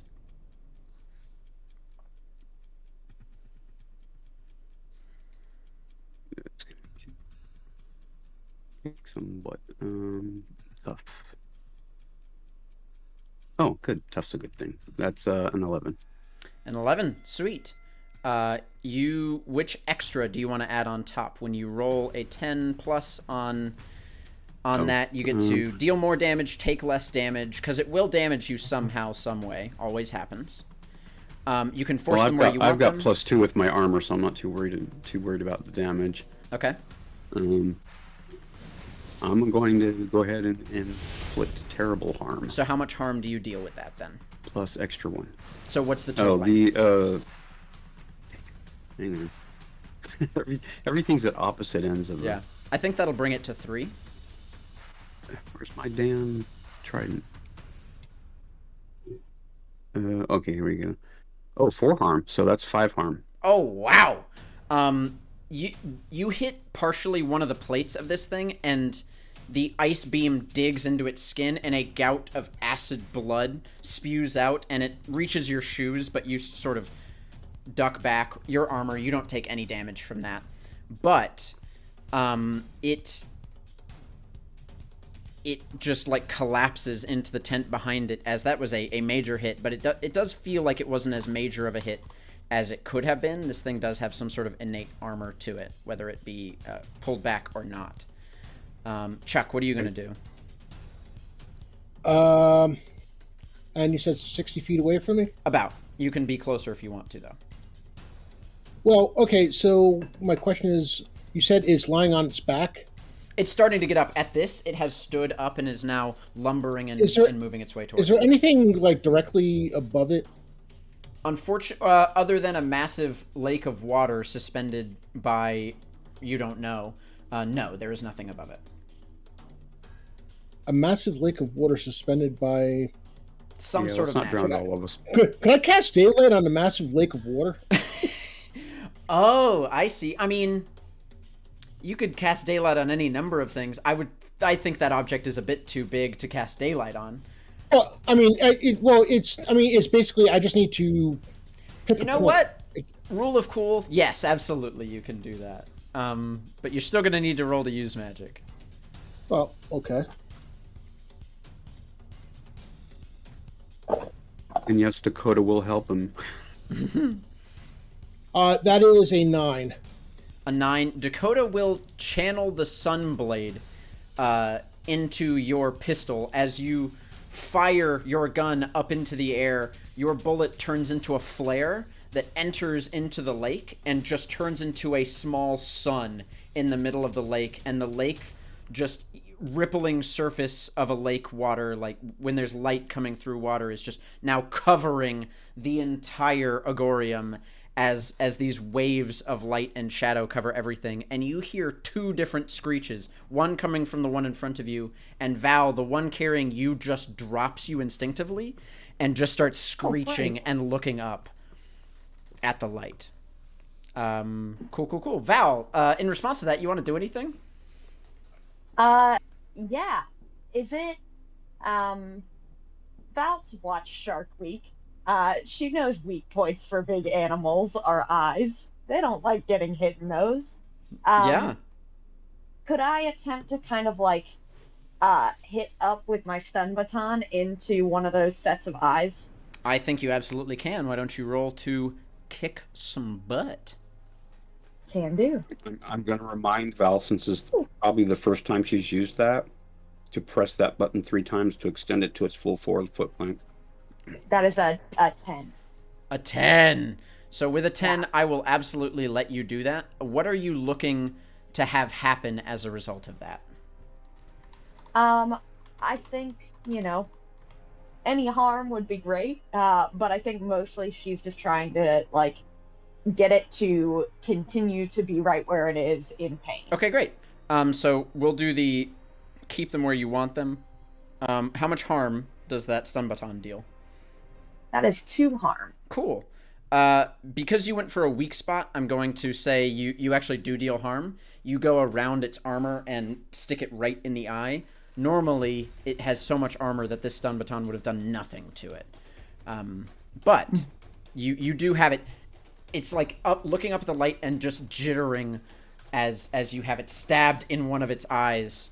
However, Yeah, I think Val, like, holds up the short baton, and then it's like, oh yeah, and then, like, presses it up 3 times and, like, jabs upward in the same moment. And in that movement, as you stab into one eye, the other one just looks right at you. I need you to roll to act under pressure. Ooh, okay. I can do that. Is that plus cool? I believe it is. Yeah. 8. Cool. Good. Good. Give me I don't one like second. that you seem happy about that, Thomas. I don't like that you seem No, happy about that. why would I be? Okay. It looks down at you with this eye, and you just feel your stomach twist into a knot, and every muscle in your body tighten, and you pass out. Oh. As a Did short well. bout of madness takes over your brain, you pass right out. I said I wouldn't roll dice. The only dice I'm rolling is a D100 on the short-term madness table from the 5th edition Dungeon Master's Guide. Terrifying. Yeah!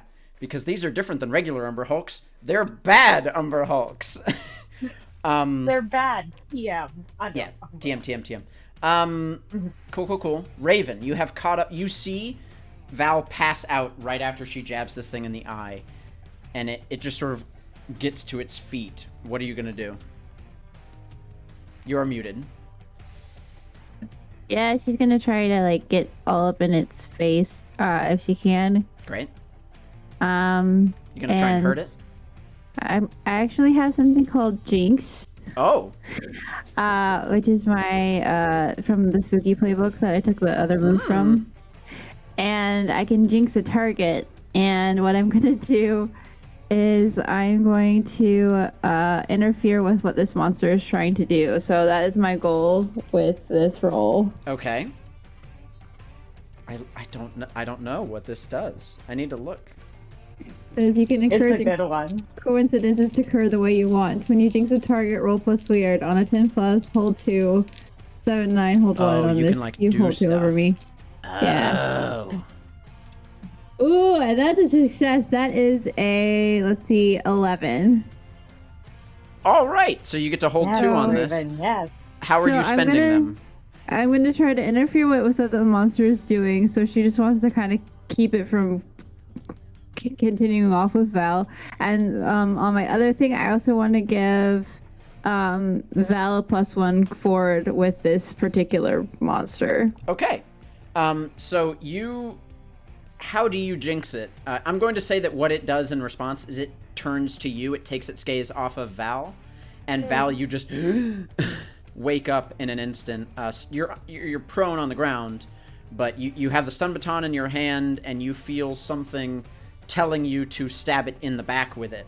But Raven, what do you do to make this happen? Well, Raven still has her cell phone with her, so she turns the flashlight on and just starts kind of like waving it in the direction lighting of it? Yeah, exactly. I love that. That's what she's doing. Yeah, he turns to you and just sort of screeches and moves towards you, and he's going to come down on you with his claw.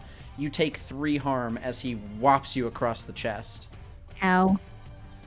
And I automatically can use my unquenchable vitality to try to heal myself, so I'm going to do Raven's that. the best.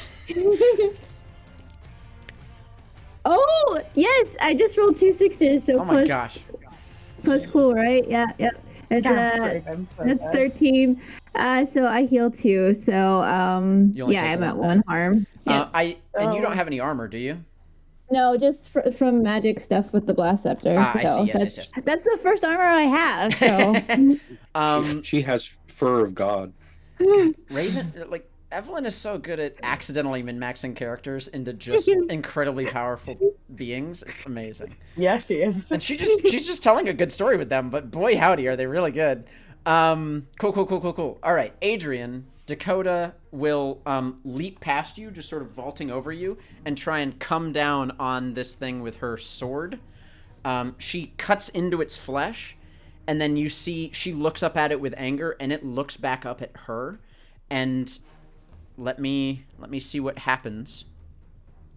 Before she does that, Okay. can I have Chauncey go, because he was going to fire the grenade launcher, and I would hate for Dakota Sure. to Yeah, jump right in please. front of that. I think that definitely makes sense to me. So go ahead and roll that. Because Chauncey would have shot, because remember Adrian said go for the mouth. Yes. So Chauncey would have shot right after Adrian. Great. I was waiting for me to drop my dice. God, he has a That's grenade launcher? Yeah. Well, I couldn't give him everything I had. He's short and stocky, so he likes a short and powerful thing. So plus cool, that's an 8. He barely hits him. Okay. How much harm? It's a 6, but it's success. The grenade launcher actually also does 4 harm. Okay. So because of the 4 harm that... Oh gosh, I just hit... I'm sorry, I'm using my... I'm using my numpad to type in numbers, which is also what I change scenes on in OBX. So I can't do that. Sorry, people watching out. This grenade launcher lands right up against its jaw and pops one of its mandibles off. Dakota notices that and just charges straight through the hole and pierces it through the entire head as it gives out one last gurgling and falls to the ground, preventing any madness from happening, as it is now dead. Dakota does get some acid sprayed on her, and so does Chauncey. Chauncey takes 2 harm as acid sprays against him from this explosion. He has 1 armor because So of he his takes black vest. 1 harm then. And we will move to Chuck. You see them quickly take out this thing, and you know where Raven went. You saw the direction she made off in. Mm-hmm. Chuck's going to take off after Raven. Sweet. What do you do once you see her squaring down with this other Umber Hulk? All right, so she sees Raven squaring down with the Umber Hulk. Yeah, there's a light above it, and she's got the light in front of it. It is dazed. Huh. Well, so to the side of the creature. Let's go for Brooke and let's throw up a wall of light. Oh gosh, you are just It's a little spotlight. saying screw you to these things. Hey, listen. I don't mess around with madness-inducing creatures. Fair. Very fair. Probably fine. Don't worry about it. I'm good. That, and we didn't come all this way to get beaten by a bunch of horny cockroaches. So. I'm calling them that from now on. Oh, okay. That's gonna be with the +3 cool. That's gonna be a 12. Cool, or you mean weird? Not cool. Weird. +3 weird. So with a 12, I will give you an extra effect. If you want to entirely wrap this thing in a wall of light, you can. Oh, sure. Yeah. It just... He's sitting there with the gun tracing a line around the thing, and whoop. Does wall of light deal damage? Actually, it does deal radiant damage. Okay. In D&D anyway, and so. Oh, and by the way, it also continually zaps things that are close by. Okay. So it'll take 1 harm, as that's one of the use magic things, is inflict harm, 1 harm, ignore armor. It tries to reach its hands out to stop the wall, and when it realizes it can't, it just screeches, and you see through it, it closes all 4 of its eyes, and it's just flailing around in there.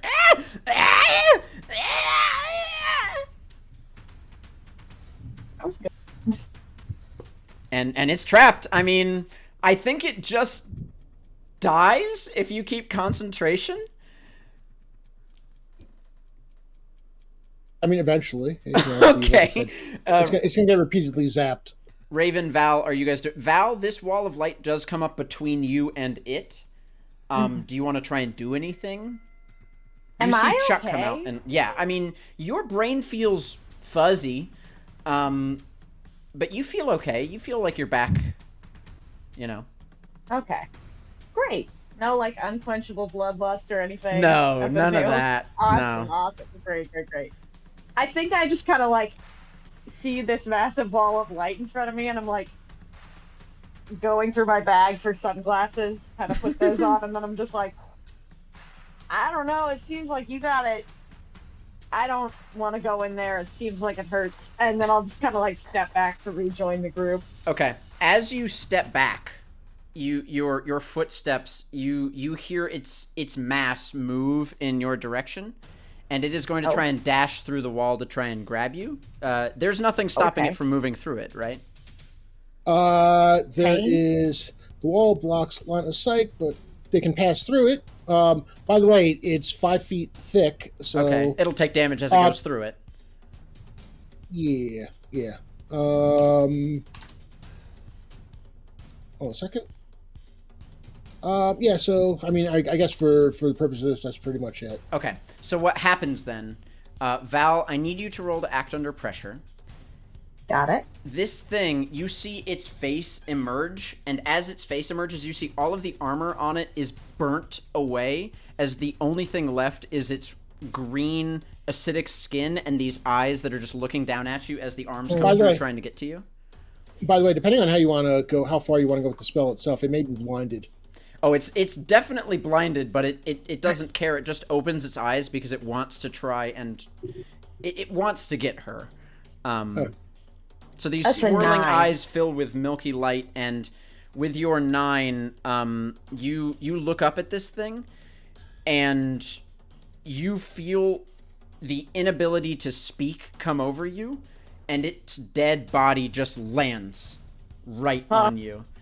As it's just its flesh is being seared away at the stomach, as it is laying there on top of you.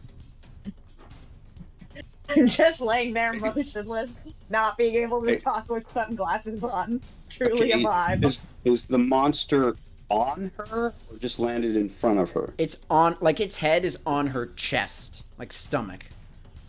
So she's flat on her back now. And you do feel an acidic burn on your stomach as it's laying there. And your mind comes back to you. You do take 2 harm, but you can move.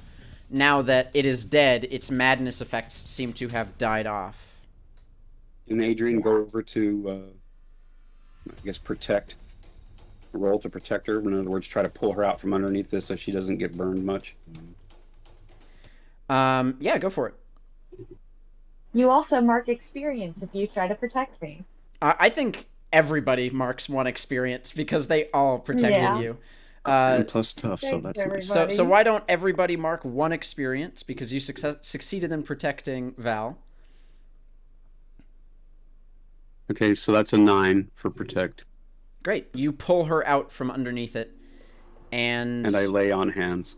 Great. And you need to roll for that too, right? I know. With I have that, to find it. we'll go to a quick break. Nice. As you are being healed by Adrian, and the group is back together again. Nothing like a good monster to bring the group back together. Ooh, excuse me. Nothing So like that is a 9. Sweet. So you heal too, right? Hang on a second. After we shed a little light on the situation. I heal 2 plus they're stabilized. Dang it, Robert. Oh wait, no. Hang on. On a 7 and 9, I heal the harm, but I take it into myself, so I take her 2 harm. Great, and that ignores armor, I believe. Yeah, probably. I wouldn't imagine. So. All right. And that makes me unstable. Oh, are you sure you want to do that? I have a med kit too. That's fine. I've also got my med kit, and Chauncey has battlefield medic. We'll get to that when we get back. Yeah. Yeah. If you want to make some rolls while we're on break, that's fine. But I really need to go to the bathroom, so we will be right back, everybody. I don't know about these rolls. I was gonna make some nachos, but I'll be back. I need beer. Oh.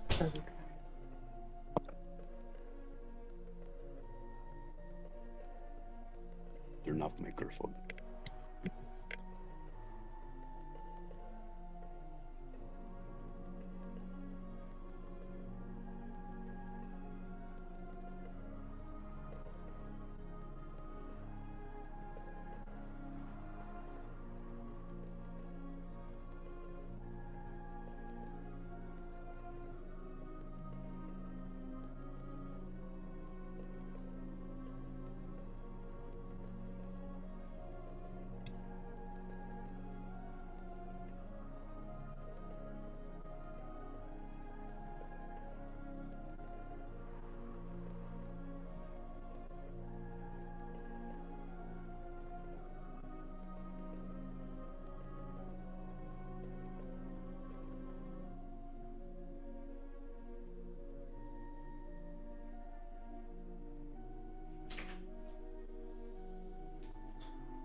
All right, people are starting to show back up.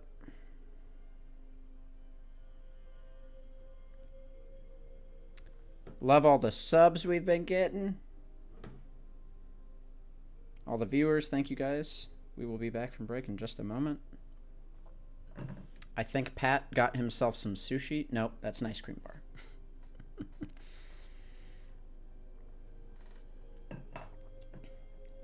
Frozen sushi. Is that what it is?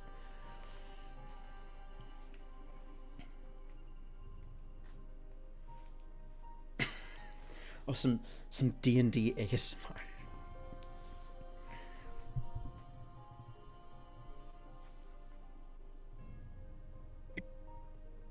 Let's do ice cream sandwich ASMR. Nom nom nom nom nom. Robert, you'll be proud. I stole this monster from 4th edition D&D. Nice. I love doing wiki research when I come up with stuff like this because the whole the real flavor and the meat for me of Monster of the Week is having monsters that just you read all the lore on, you know everything about them, and that's really Monster of the Week for me as a keeper. And there's an offshoot of Umber Hulks called Abyssal Hulks, that are basically warped by the environment around them, and I took some stuff from that. And what about Incredible Hulks? Incredible Hulks, you're right. That's what this is. As if the Umber Hulk needed a worse version. Yeah. Umber Hulks are really genuinely frightening. You guys did a very good job of taking care of them, though. That wall of light, very good. You guys dazed the crap out of these things. Yeah, it's like I used D&D Beyond for my spell. I would think, and it was moving really slow, and it finally sped up when we got to the part with light. I'm like, search for light spells. Ah, yes, all of them. Yeah, I noticed you were like, I'm gonna cast this light spell. Oh, and I'm also gonna cast this light spell. And there's also this light spell. And this one. You get a light spell, and you get a light spell. I'm surprised you weren't like, I'm gonna cast Sunbeam. Oh, that would have been fun. That's a very high level spell. I would have definitely made that cost you, but I would be willing to swap a point of damage with the trident if it slowed the creature's movements. Certain creatures it does. Certain creatures have weakness against cold, and I have that effect as them being slowed down. Oh, okay. I will say this, Pat. Why don't you go ahead and roll your first aid checks? See how much you heal up. I'm not too worried because for reasons you know of.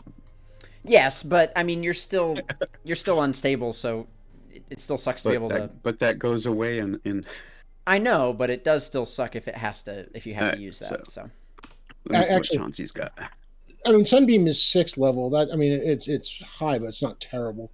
Now, if there had been like a BBEG level Abyssal Hulk, that would have been desperate times calling for desperate measures, and I would have attempted Sunburst, which is 8th level. 8th level, yeah. Yeah, that might have hurt you very, very bad. Great spell. Do a little Crown of Stars or something. That would be fun. Ooh, Crown of Stars is such a fun spell. Crown of Stars is one of my favorite spells. Okay, Chauncey's very good at Battle Medic. All right, why don't we come back to cameras since everybody's here? And I'll let you show off the number that, of course, you rolled because you always roll that. That takes 2 harm, and I'm stabilized. Great.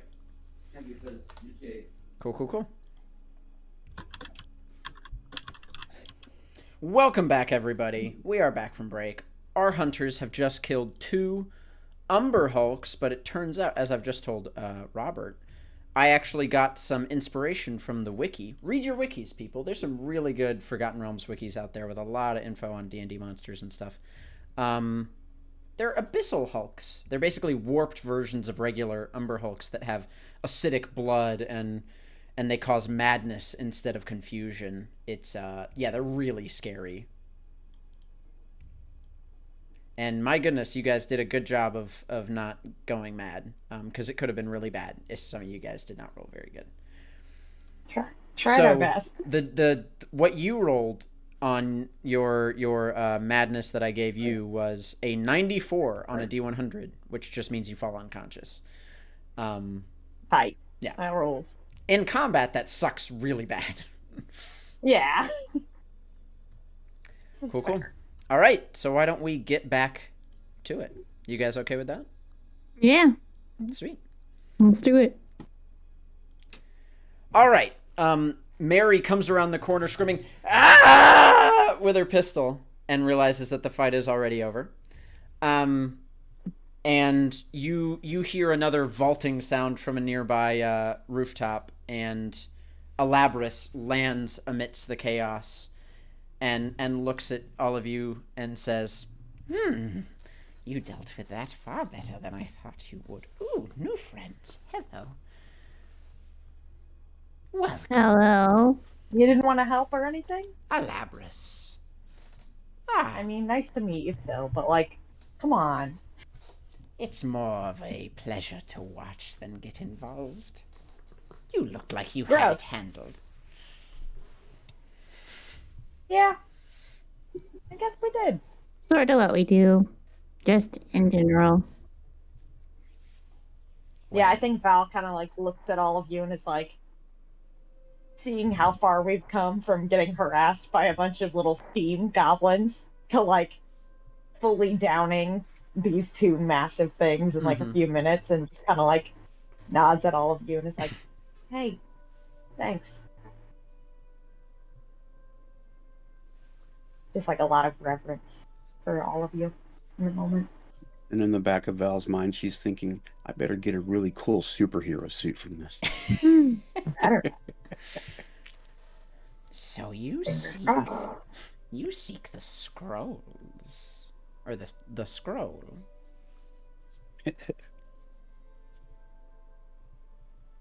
Yeah. We've already had this conversation. Yeah, You guys can maybe. talk to him if you want.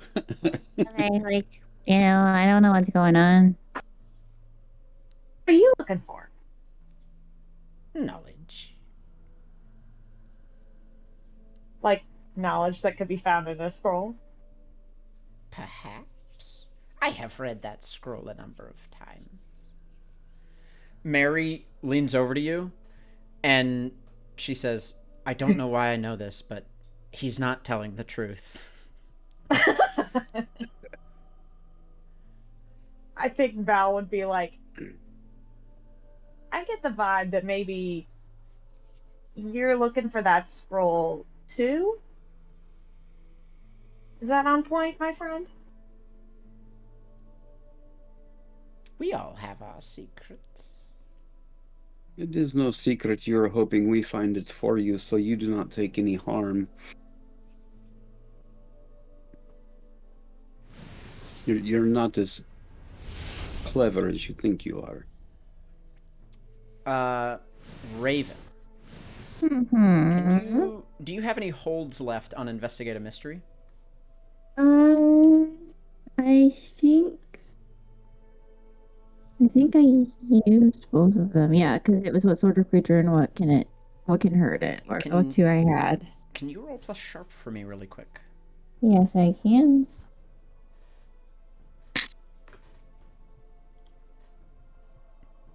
That's a 10. Okay. So not only am I going to answer what sort of creature is it for you, I will give you also have one hold on Investigate a Mystery. This is, without a doubt, a Nothic. If you know anything about Nothics, you know that they were once people who sought knowledge far deeper and more twisted than any human should ever know, and when they learned it, they themselves became twisted by it and turned into creatures that, for the rest of their undying lives, would seek knowledge and secrets.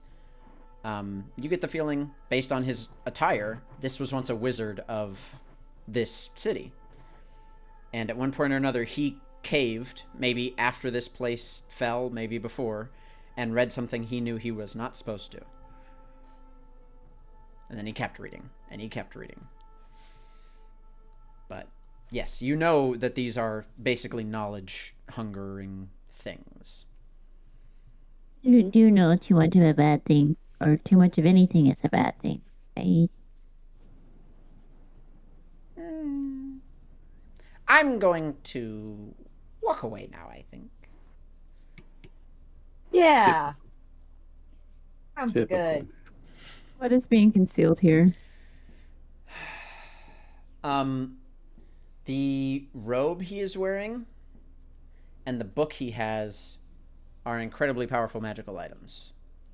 Specifically, the robe is probably something that would give him a pretty decent amount of magical power if he wanted to use it. I just want to like step on it as he walks away. And Raven I'm not kind of privy to that.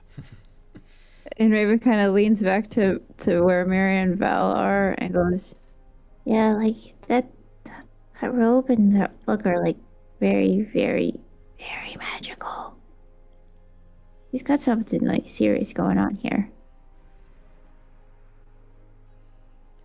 and he will bound away, leaping on top of tents, and will just sort of scream back, "Come on now, hurry up!" Can I like holler out after him and be like, "Hey, I'll trade you a secret for your robe."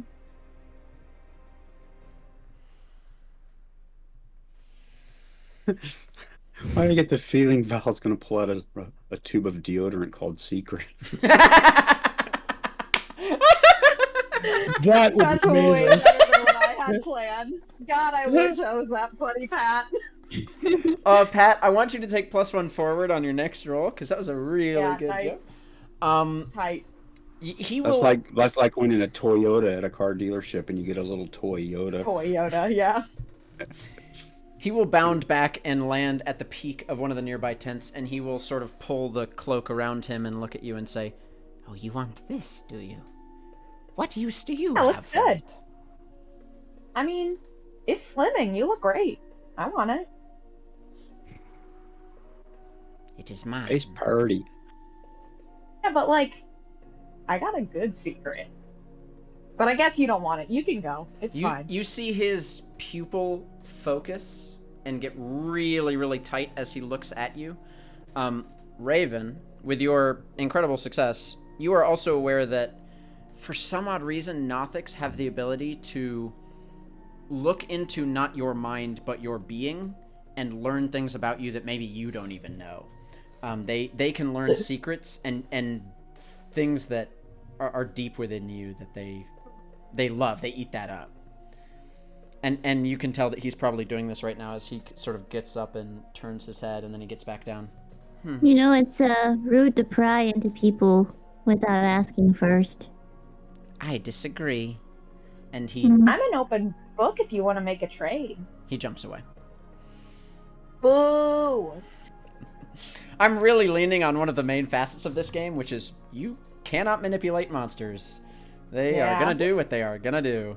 Yeah. Cool. Do you guys continue making your way forward up to that staircase that leads across that bridge that I mentioned earlier? That's where the GPS and the compass are How long is this bridge? This bridge is quite long. Why don't I show you what it looks like? You see this. A long bridge that sits above the city. It is, I mean, probably 3 to 4 football fields in length, if not more than that. At the far end of it sits this incredible building, but, you know, as you look down this bridge, you can see large portions of it are broken off that have fallen down and crushed buildings below it. But as you're walking, Elabris will make clear a decent enough path in. He's actually really far ahead of you guys. If anyone wants to try and catch up with him, you can. No. Adrian's gonna kind of caution the group that whatever cover we can find is best to use, because we're sitting ducks on this extremely long expanse with no form of protection. So if there's rubble or anything that we can use to our advantage, it'd be best to try to skitter along behind stuff and be wary of any sudden attacks. Cool. Are you guys doing anything special to get across this bridge? Adrian takes like 10 steps and, rolls, and then takes 10 steps and rolls the other direction. Just joking. Could I investigate a mystery? Sure. potentially? I will also Or, say, Val, you are reminded of last session. You had the thought that lightning that comes off of the tower in front of you does sometimes crash into the ground below, and maybe Adrian's not exactly wrong about being careful here, but go ahead and Yeah. How dare you? Adrian's not wrong. You're right. Adrian's always wrong. That is an 11. You get to ask 2 questions. Assuming investigate a mystery was what you wanted and not read a bad situation. That was the one that I meant. Okay, you get to Thank ask 3 I was like, questions. that's the monster. Thank you. I mean, I guess we're heading in, so I guess what's the best way in? Like, obviously it's the bridge, but more specifically, like... Yeah. You look around at the rubble and sort of the layout of it and the path that Elabris takes, and you know that a mix between Elabris's path and... Elabris can bound, like, really jump. You can't, so you know that there are a couple of... You spy out the pathway, and I will say that you guys have a safe path across this bridge because of your role. I will also say this. No, keep asking your questions. I was gonna say, are there any dangers we haven't noticed? Yes. As you look up, Cool. you can see the lightning makes its way up, and in fact, this spire is topped with a large metal rod that is topped with a ball, and along that rod are concentric, brilliant metallic rings that make their way up this spire. And you have really been oddly focused on this lightning, this electricity that's been going through every time. Val has been really enamored by it, and you've caught almost a pattern of the pulses that almost feels like a heartbeat. And using your watch, you have timed it with the slowing and speeding up of time that happens in this area. Time doesn't really speed up, it just meets back up with reality. And you know when lightning strikes will happen. And you look up and see one is about to strike right down at you guys. What do you say to prepare your people? I think I would just, like, kind of throw my arms back and just be like, scatter! And, like, point to, like, the area and, like, jump backwards. Cool. Why don't... Who would be at the front of the group? I think you would be at the front. Would Raven also be at the front? I think Robert just volunteered with that sneeze. Okay, so let's... You know what? I like that. Let's have Val and Chuck. Can you guys both roll to act under pressure for me? And because of Val, I'm going to give you +1 on your roll. All right, Sorry, Chuck. All right, so +1. That is That's 12. And an 11. Yeah, you guys, you shove Chuck to the side, and you duck down next to a piece of rubble and rock, and just lightning strikes between you guys and leaves a black soot mark, and a piece of rock just loosens and falls down into the city below where you were both just standing. By the way, according to my thing, it's on a 12, I can choose to do either what I wanted and something extra, or do what you wanted to absolute perfection. Oh, okay. What? Same here. Do you want to do something? I didn't. All right. Well, so it looks like I mean, honestly, since Val's the one who noticed, it wasn't like she needed, or said it wasn't like she needed any help. So yeah, no, I'm just going to find like the perfectly placed. Oh god! Describe how Chuck perfectly dodges a lightning bolt. Perfectly dodges a lightning bolt. Well, feeling the electricity building in the air, he just basically leaps forward and just rolls, basically using his duster almost to soften the blow, before coming up onto a knee and looking back at the spot where the lightning was about to hit. This is where John would cue his James Cameron sound effect. Yeah. Also, knowing for Val how long it is between like the lightning now, like now that she's kind of figured out that timing, every time she's like, and that, like just the whole walk. And testing her theory, yeah. Because of that, and because of the incredible success of your two friends, you do not have to roll for the rest of the bridge to see if lightning hits you guys. You just make it across the bridge. On the plus side, we've now invented the shocking dance. You have. Mm-hmm. Much like the safety dance, you don't have to if you don't want to. So, you now find yourself at the base of the largest building a lot of you have seen in a while. Not to say that there aren't larger buildings in existence today, but I've seen better. Back then, you get the feeling that this was probably a marvel, as it appears to be made out of a solid piece of continuous slate. No seams. The rest of the city had seams but it was all natural. This is one thing. Not even the corners, nothing. All of it is made of one piece. And if the colors change into other rock, that happens at natural progression. Like crystals that grow inside of other crystals. It seems like it was just always here. Atop the main spire is that tall rod with those concentric circles of brilliant metal. The lightning seems to want to grab onto those circles as it goes up and shoots out across the city. You look down from the bridge and from the base of this place, and you can see those big glass tubes with copper bandings make their way into this structure at various points. But the lightning always emits from the building. It never comes back in. This is obviously the beating heart of this place. Yes. Those copper tubes, or those tubes with copper banding, are they similar to what we constructed in the Smith Mansion? We used a lot of copper in there. Yes, they are very similar. In fact, you look down and you see runic writing across those bands. They look very similar. Different, but similar. And a large sign above the door does the same that every other sign you've seen in this place so far. As the lightning pulses, it slowly translates itself into Speak, friend, and enter the Grand Arcanium, and you will see Elabris tap his knuckle at 5 different locations on the door and bow as he says, "Welcome to the Grand Arcanium." And the doors will automatically swing open before you. Do you walk in? We didn't come here to not walk in. Gotta ask.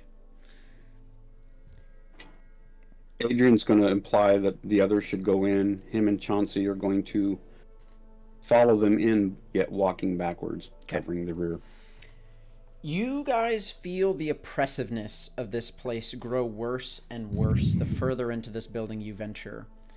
Before you stands a foyer so vast that the other side is barely visible, especially due to this darkness that seems to be growing as you get closer.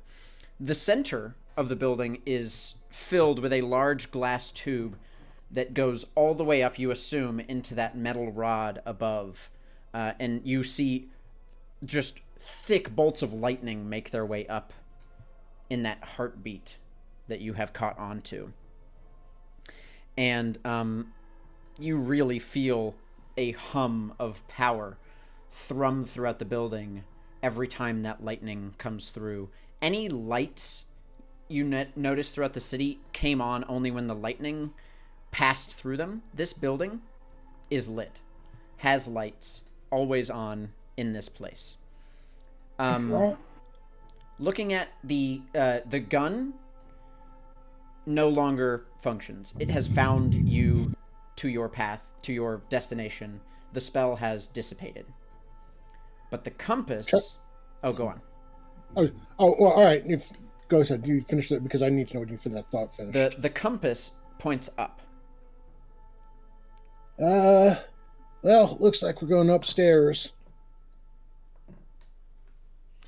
Nice. Where?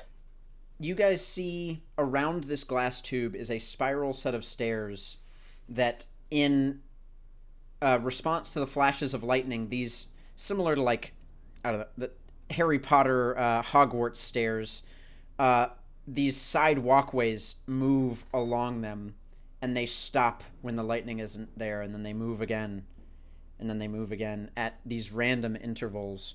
But following the compass up that concentric spiral staircase, you make your way up only a single floor before it levels out, and you know that you're now on the floor you need to be at. Do we see Osmosis anywhere, or whatever the heck his name is? Elabris. You do not. He did not come in behind you, and as you look back, you don't see him in the doorway anymore. But Raven, you can still smell him. He's still here. Is there anything on the floor me and Chauncey could use to move to stop the door from closing completely behind us? I'm not sure how this door actually opened. You just said it opened. It opened automatically. Did it swing in? Was there two doors? It swung in. Single? Did it go up? Did it come? It swung in. Yeah, it swung in. So you could ostensibly put something in the way to block it. There are not really pieces of furniture around. There are some large pots that look like they once held plants. I mean, like debris or yeah, there's also some pieces of debris in here, large stones that look like they fell from the floors above. Yeah. I tell Chauncey to help me, and we're going to try to put as much debris to block the door, just in case. Okay, roll plus tough for me. Plus tough? That's +2, so... 7. 7. You are successfully able to block one door. Not both. As long as the doors can't close behind us, I don't care how many we block. Just okay. I want to make sure we have an access out if we need to. Cool. And not be trapped inside. You guys start to make your way up these stairs, and the moment the last person steps on the stairs off of the main floor, those doors do begin to close. And both are closing, one slower than the other, as you hear that stone screeching and grinding up against the ground until it meets the other door with the stone in between, and it is not able to close all the way. There's still a gap for you to get out. You successfully blocked the doors open. As you guys climb these stairs, you make your way to the right height, and now you're just waiting on one of those walkways to pass by you. Who wants to try and cross on one of these walkways to get over to the other side? I volunteered to I'll do it. I heard Raven say it first, but I don't see why Val wouldn't jump also. I volunteered why Dakota. not? Yeah. All right, Girls why don't jump. both of you guys roll do to it. act under pressure for me?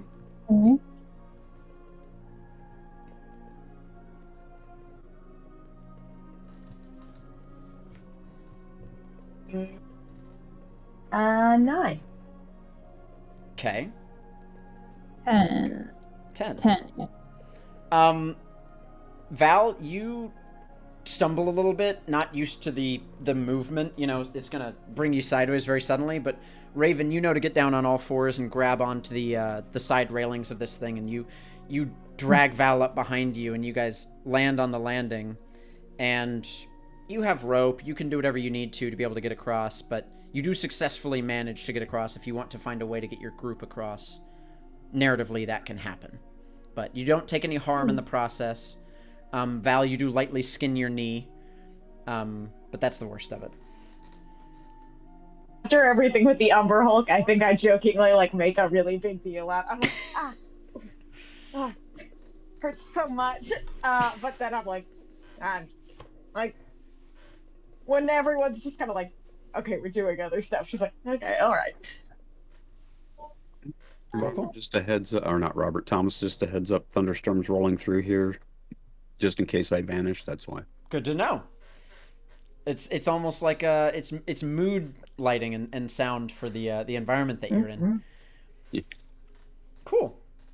So, following the compass on this floor, you make your way back further into this building, down a hallway that leads to a single door, and you find a chamber. The darkness of the walls in this chamber seems to be drawn to the center of the room, where you see hanging in a spherical glass case a scroll in a brilliant gold and platinum case.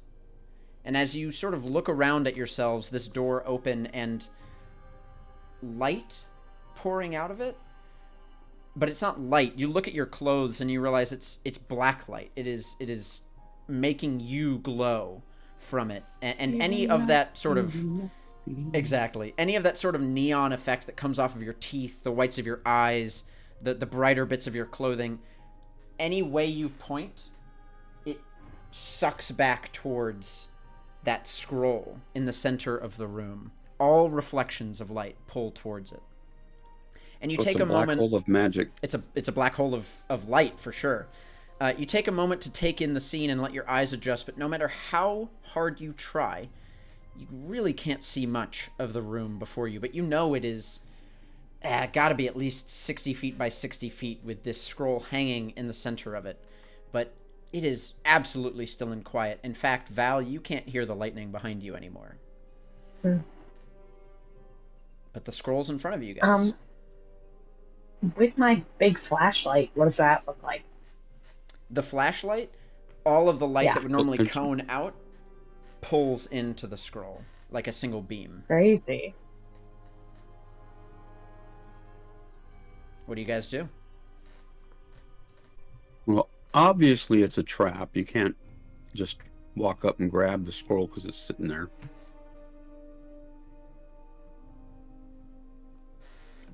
I think this is one best left to the wielders of magic to decide. The rest of us will have to be their backup and their protection. Val jokingly steps up and is like, I got it. And then just laughs at herself and stands next to Adrian and is like, sounds good. Adrian pats her softly on the head. Have your stun stick ready. I think you're going to investigate a mystery. I love that.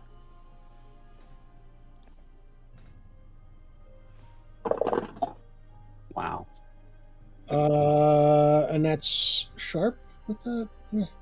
Indeed. It just got All right, it's a quick really question. dark outside. Because I had the 5 XP and I turned that into +1 sharp. I wasn't sure if I was supposed to wait on that. No, you can. If you level up instantly. All right, so that's 2 sharp. That makes it an 11. With an 11, you get to ask 2 questions from the Investigate a Mystery list. All right, so investigate a mystery. Not the greatest of lists for this kind of thing. Not necessarily. You can also, if you want instead to read a bad situation, you can potentially ask some of those questions as well. You just have to pick one or the other. It's the same modifier, so I allow people to do one or the other if they meant to do the other one. Okay. Yeah, in that case, yeah, read a bad situation is probably the best way to go. Great. I guess the question is, what's the biggest threat?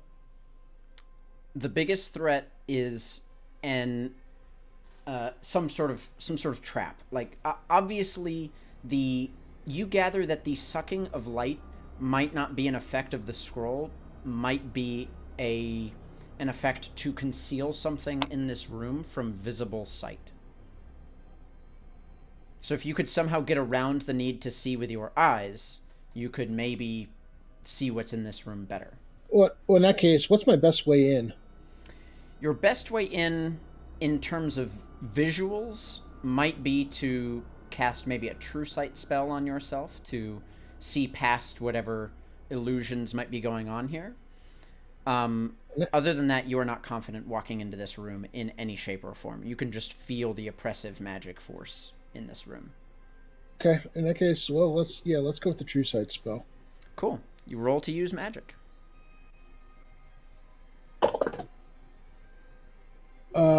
Yeah, that didn't work out so well. That's a 6 total. Okay. Does someone want to help him? Can we help him? You're muted, Raven, by the way. I can, because I'm another magic user. You are. Might be of help. So I would recognize potentially what he's trying to do. Indeed, you do. Best I could do is like, come on, Robert, you can do And it. use magic is plus weird, right? Indeed, it is. No, you're gonna actually roll help someone out. So that's Oh, plus so- cool. Plus cool, so that is an 11. Okay. You grant a +1, and you are free from any harm that might be caused here. So a glitch happens. The effect will be I will give you temporary true sight, but the glitch is it's an extremely short duration. So how do you cast this spell? What do you do? So so what's going to happen is he's going to take out his pistol, and he's going to like set it, keep moving the revolver to a certain setting, Mm-hmm. and click. He's going to put it in front of him as pointing straight up, as if he was just going to fire into the air, which would be really strange, except for the fact that what ends up happening is almost ethereal-looking magnifying glass comes up right in front of his eyes, and he's like looking around really quick.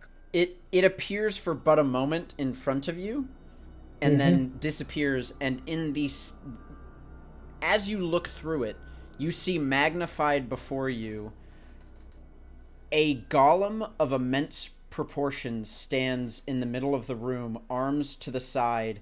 It looks as if one of its hands is some sort of horseshoe-shaped bladed weapon, and its face houses a massive orb that you can just read the divination off of with your true sight.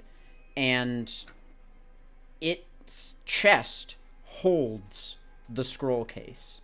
It is the guardian of the scroll, and you can see it for but a moment before your true sight disappears and the room is black once again. Oh, nuts. You saw giant nuts? Oh, worse than that. There's a golem in there. Damn scroll's in the middle of it. Somehow we're going to need to get it out of it. Oh, yeah, by the way, big blade. Not looking good. Not looking good at all. No. Big blade? What do you mean big blade? It's holding one. What did you say? It was holding one, or its arm ended in one. Its arm ends in one. What? But its other hand was a hand. Adrian's going to look at Chuck and go like, I am sorry, I do not know what this golem thing is you speak of. What kind of golem is it? It looked metallic. But Yeah, unlike any iron golem you've ever seen. This is something special. Not an iron golem, something a bit more. And is it sleeping? Or does it know that we're here already? Actually, did it make any movement at all? Nothing. Or does No, it seems to be ignoring us for now, but I imagine it'll ignore us until we try to take the scroll from it. So we are far enough away not to present a threat to it. Yeah, it seems that way. So, What is the best way to defeat this golem thing? Is it mechanical? Is it a living thing? What is this? Have I even heard of this type of golem before? Roll to investigate a mystery, and Evelyn, yes. I'm going to remind you of a thing that I didn't write down on the blast scepter. That really big 4 harm hit that it can do. Yeah, it's effective against golems. Really good against constructs, yeah. That is an 8. You get to ask one question, which is, I guess, what sort of creature is it? Yeah. You have...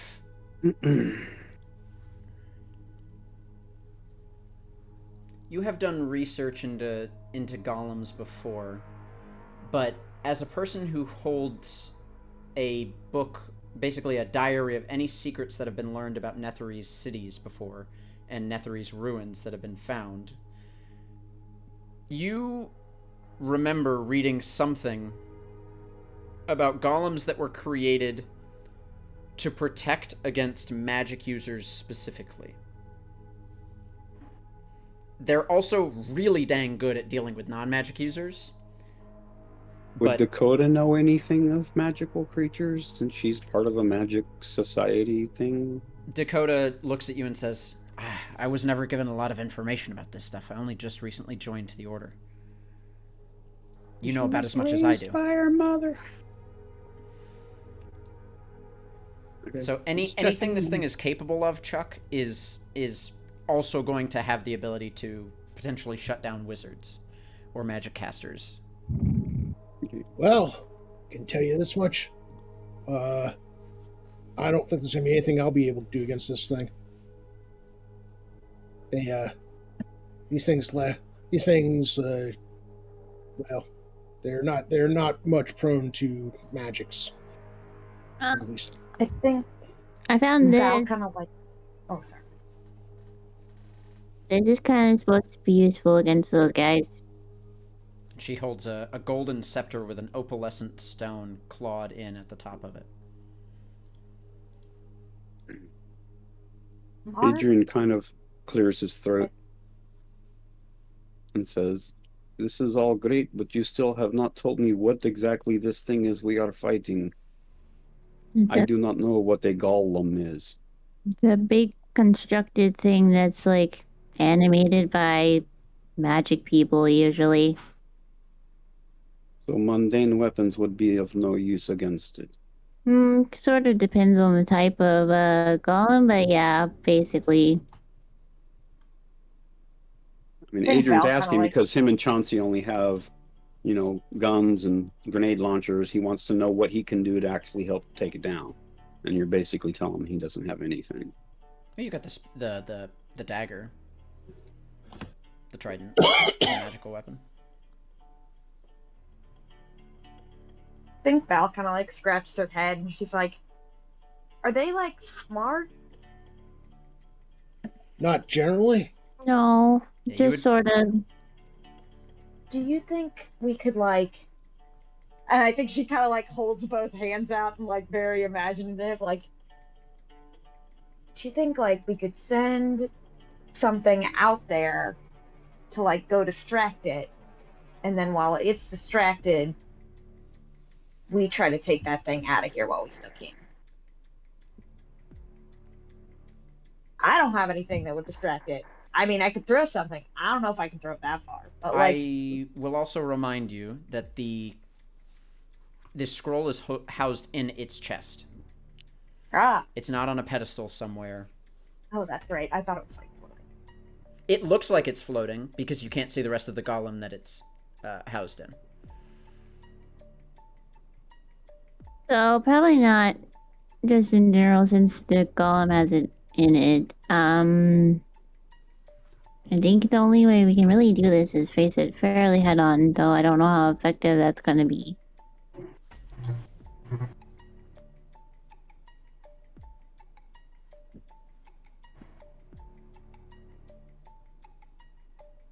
I mean, What kind of skills do Mary and Dakota have that would be of help to us? You look back to Mary, and she is furiously adjusting the magic detector that she has, and she hands it over to Chauncey and says, "I think I've devised a device that can use the arcane battery left in my rebreather to give enough magical energy to cause weapons to become magical temporarily."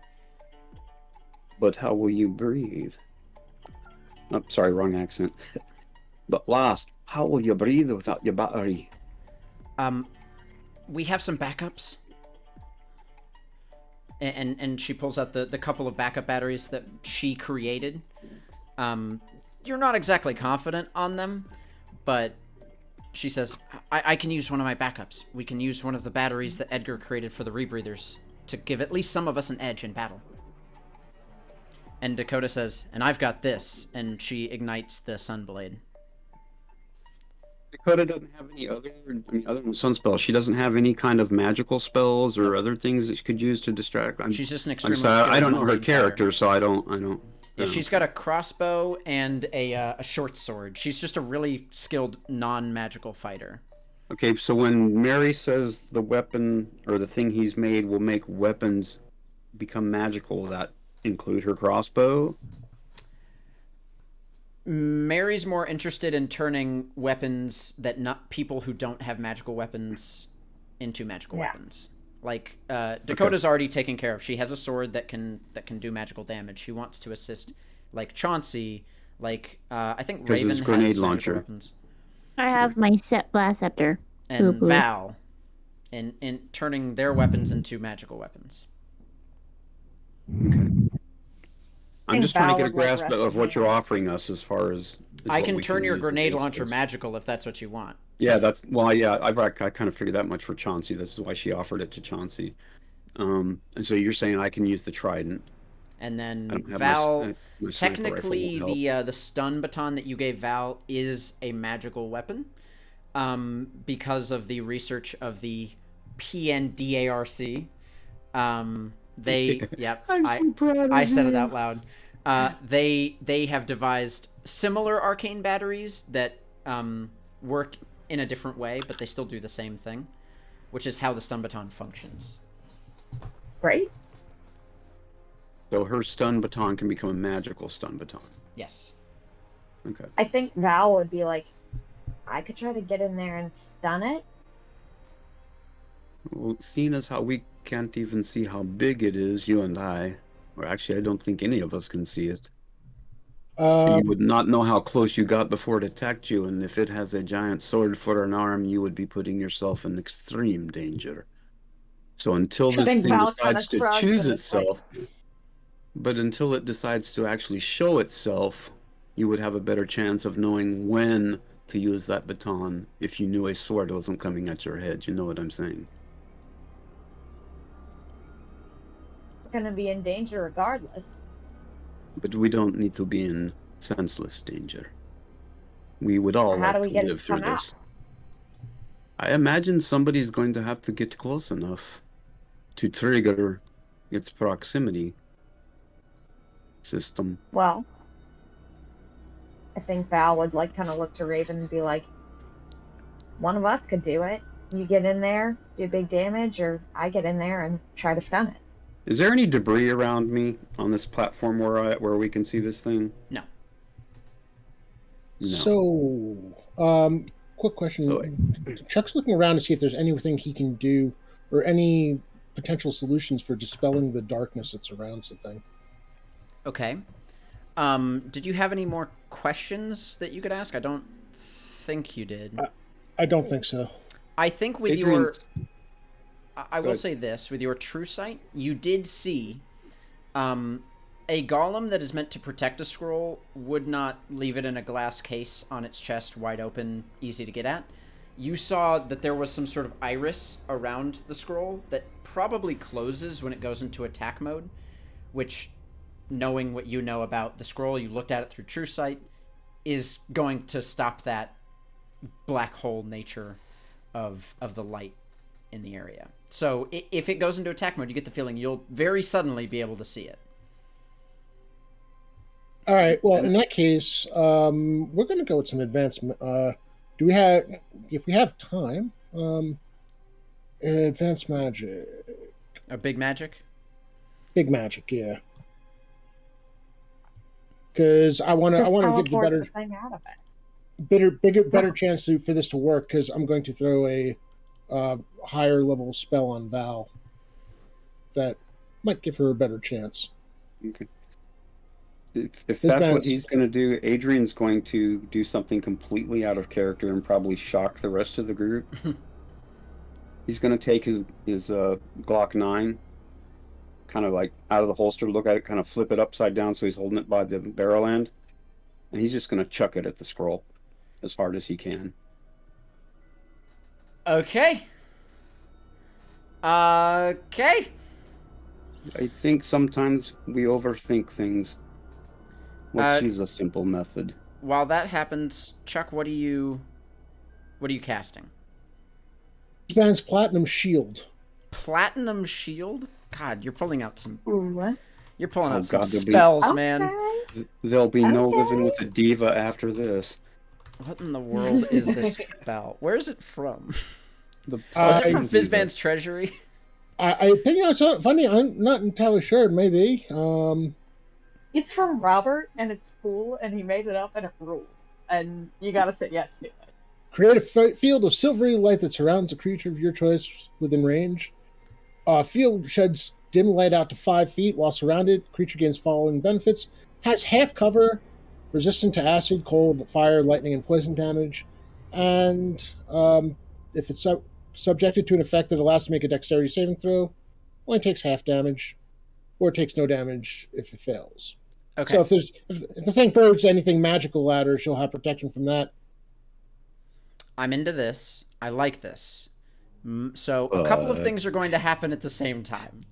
because Adrian has just set into motion a chain of events that will occur. And you, Chuck, have also set into motion a chain of events by doing what you are doing as well. So what is going to happen is I need you to roll to use magic. And I'm acting under pressure, I take it. And Chuck, you have a choice in this because this spell requires some material components that you might not have available, but you do have the shotgun on your back. What I'm going to say is the material component required for this spell is the destruction of your shotgun. Well, yeah, I mean, he made the shotgun specifically for a specific, this kind of situation, so we have to sacrifice the shotgun, we sacrifice the shotgun. Roll to use magic. That is a 13. Oh, good. Oh, at least you didn't fail. Describe to me how you cast it. He looks at Val and says, do me a favor, stand there for a moment. He takes the shotgun, he puts his pistol away, takes the shotgun off his back, checks it, makes sure that it's ready to go, and he says, now, I promise this isn't going to hurt, or at least it shouldn't. If so, many pardons.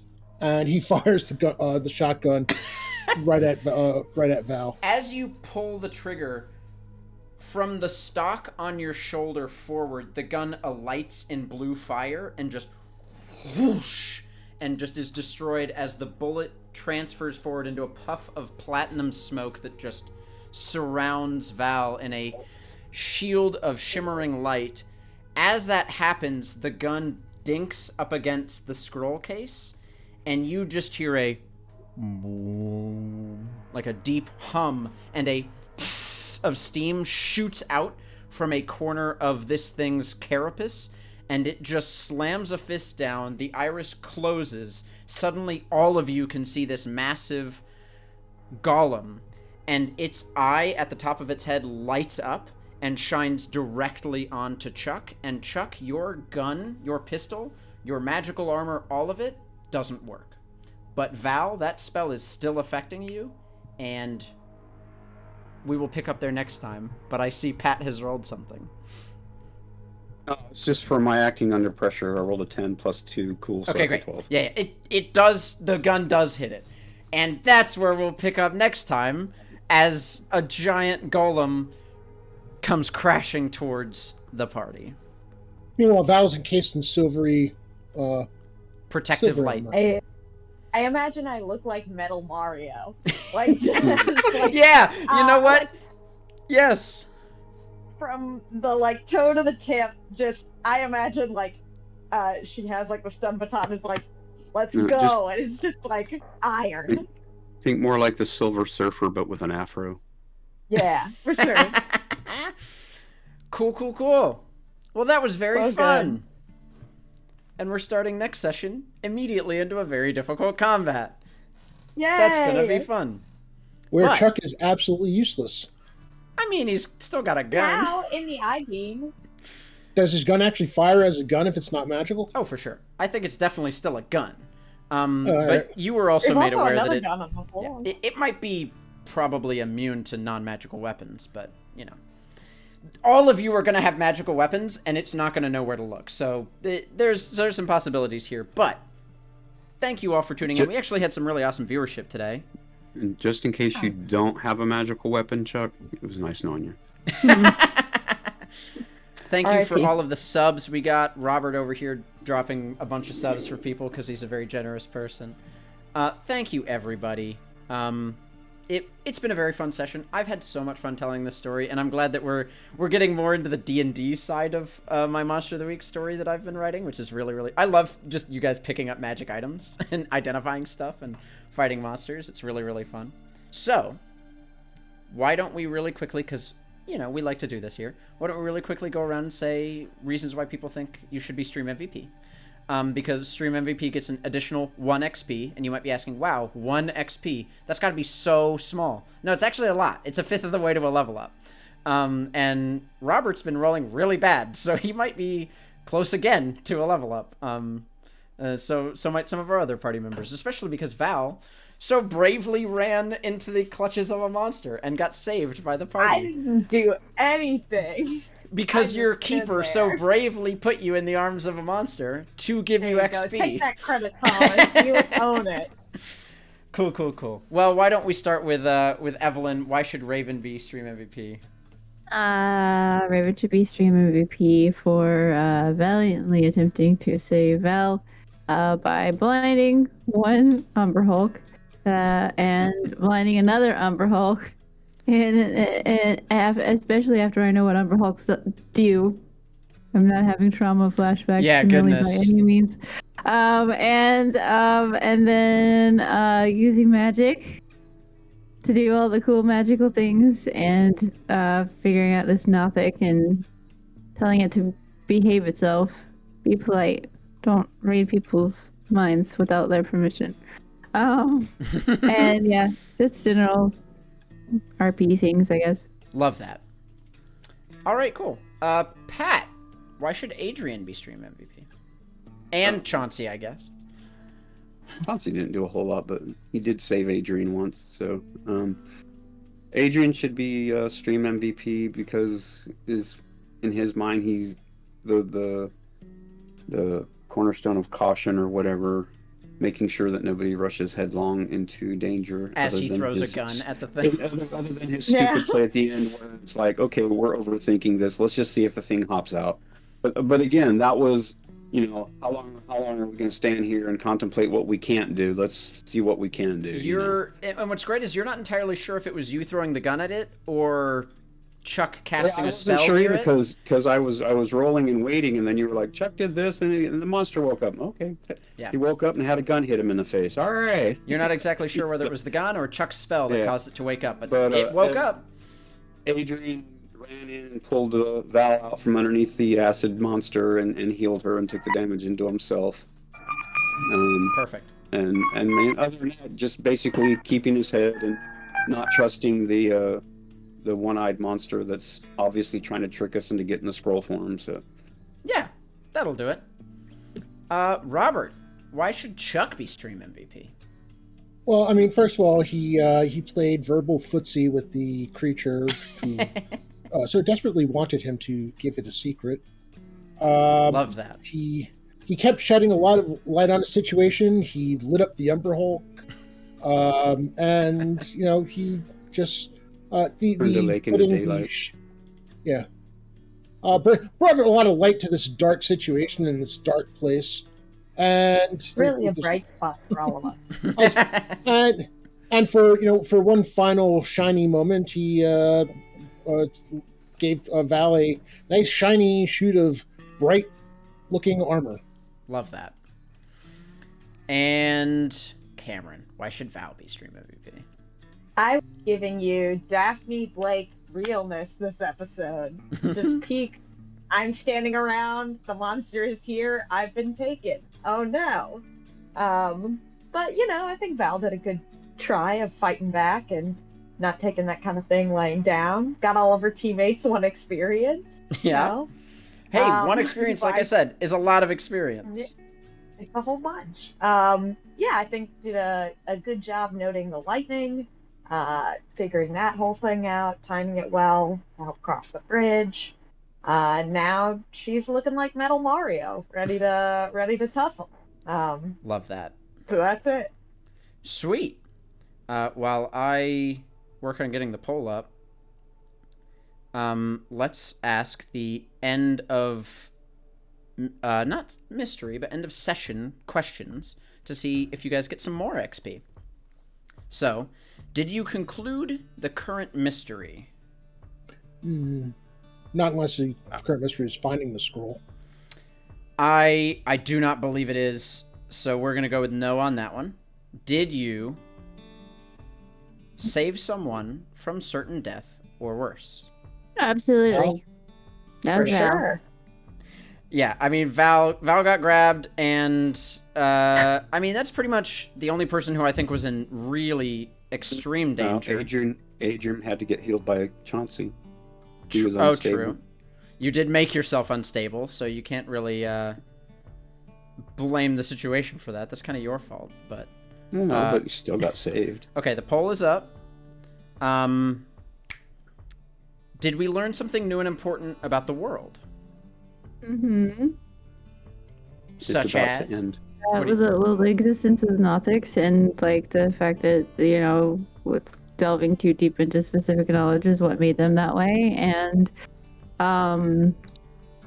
also we learned that there's a lot going on in the city. Yeah, I mean, you learned some more about the city.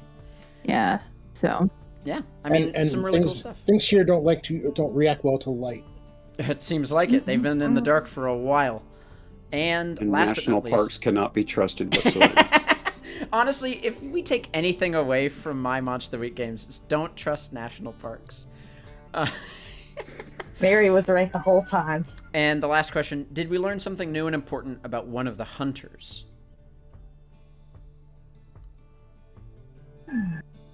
I don't think we learned anything new. I mean, the Nothic Elaborus told Chuck to question the motives of Adrian.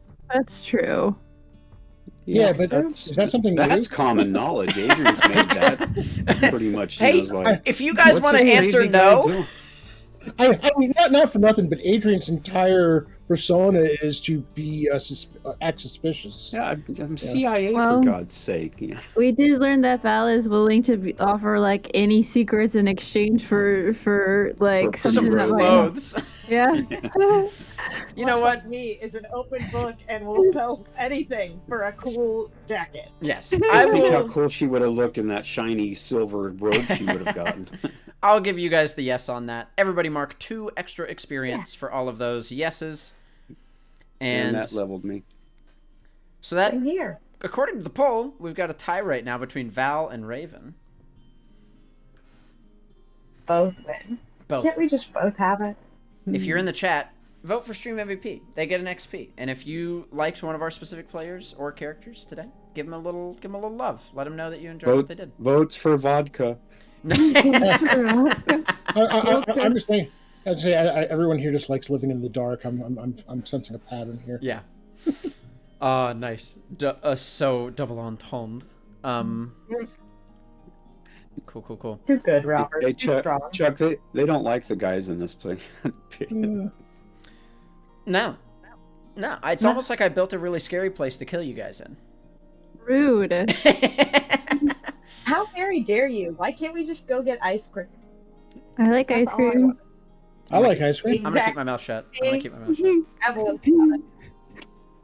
I was gonna say something cursed, but I Val won. Val Were you gets the gonna say something about XP. Arkansas? No! Val, Is that Val, I'm giving your XP to Raven. no? Val, you have 1 stream MVP. You can mark an additional XP. And Yeah. everybody, that's where we're gonna leave today's session. Thank you so much for joining in. We are going to, I think we should raid, why don't we raid into GaryCon? They're live right now. They're doing some fun D&D stuff. And you know, we might not have been playing D&D, but pretty much no one is, I guaranteed, streaming Monster of the Week. So, we'll, I saw someone doing it the other night. Just saying. Yeah, We're I run pretty- into a lot of random streams doing the Monster of the Week and or Powered by the Apocalypse. It's a good game system. It's a very fun game system. If you guys have the chance, check them out. A lot of them are just straight up free or really cheap. And they're really fun, super easy to pick up, very rules light. I highly recommend them. If you've enjoyed this, check them out. And if you like fantasy, you should check out Pat66 in the Discord posted a while back. Someone made rules for a fantasy version of Monster of the Week, which is really, really fun. Yeah. Definitely worth a check. So, I'm gonna send us into, I think, a raid, if I know how to do this correctly. Apparently I don't. /raid and then type the name. I know, I thought I did it. Gary Con's actually the only one I see in my list. Yeah, my list is very quiet afternoon. There we go. You got We it. are on our way to raid. Thank you guys for joining us for this episode of Monster of the Week. It's been a blast. catch us next time. See if the hunters survive, and maybe we'll get Mary with us this time, aka Chandler. But yeah, peace. Love you guys. Bye. Bye. And we're rated. Hooray! That was fun.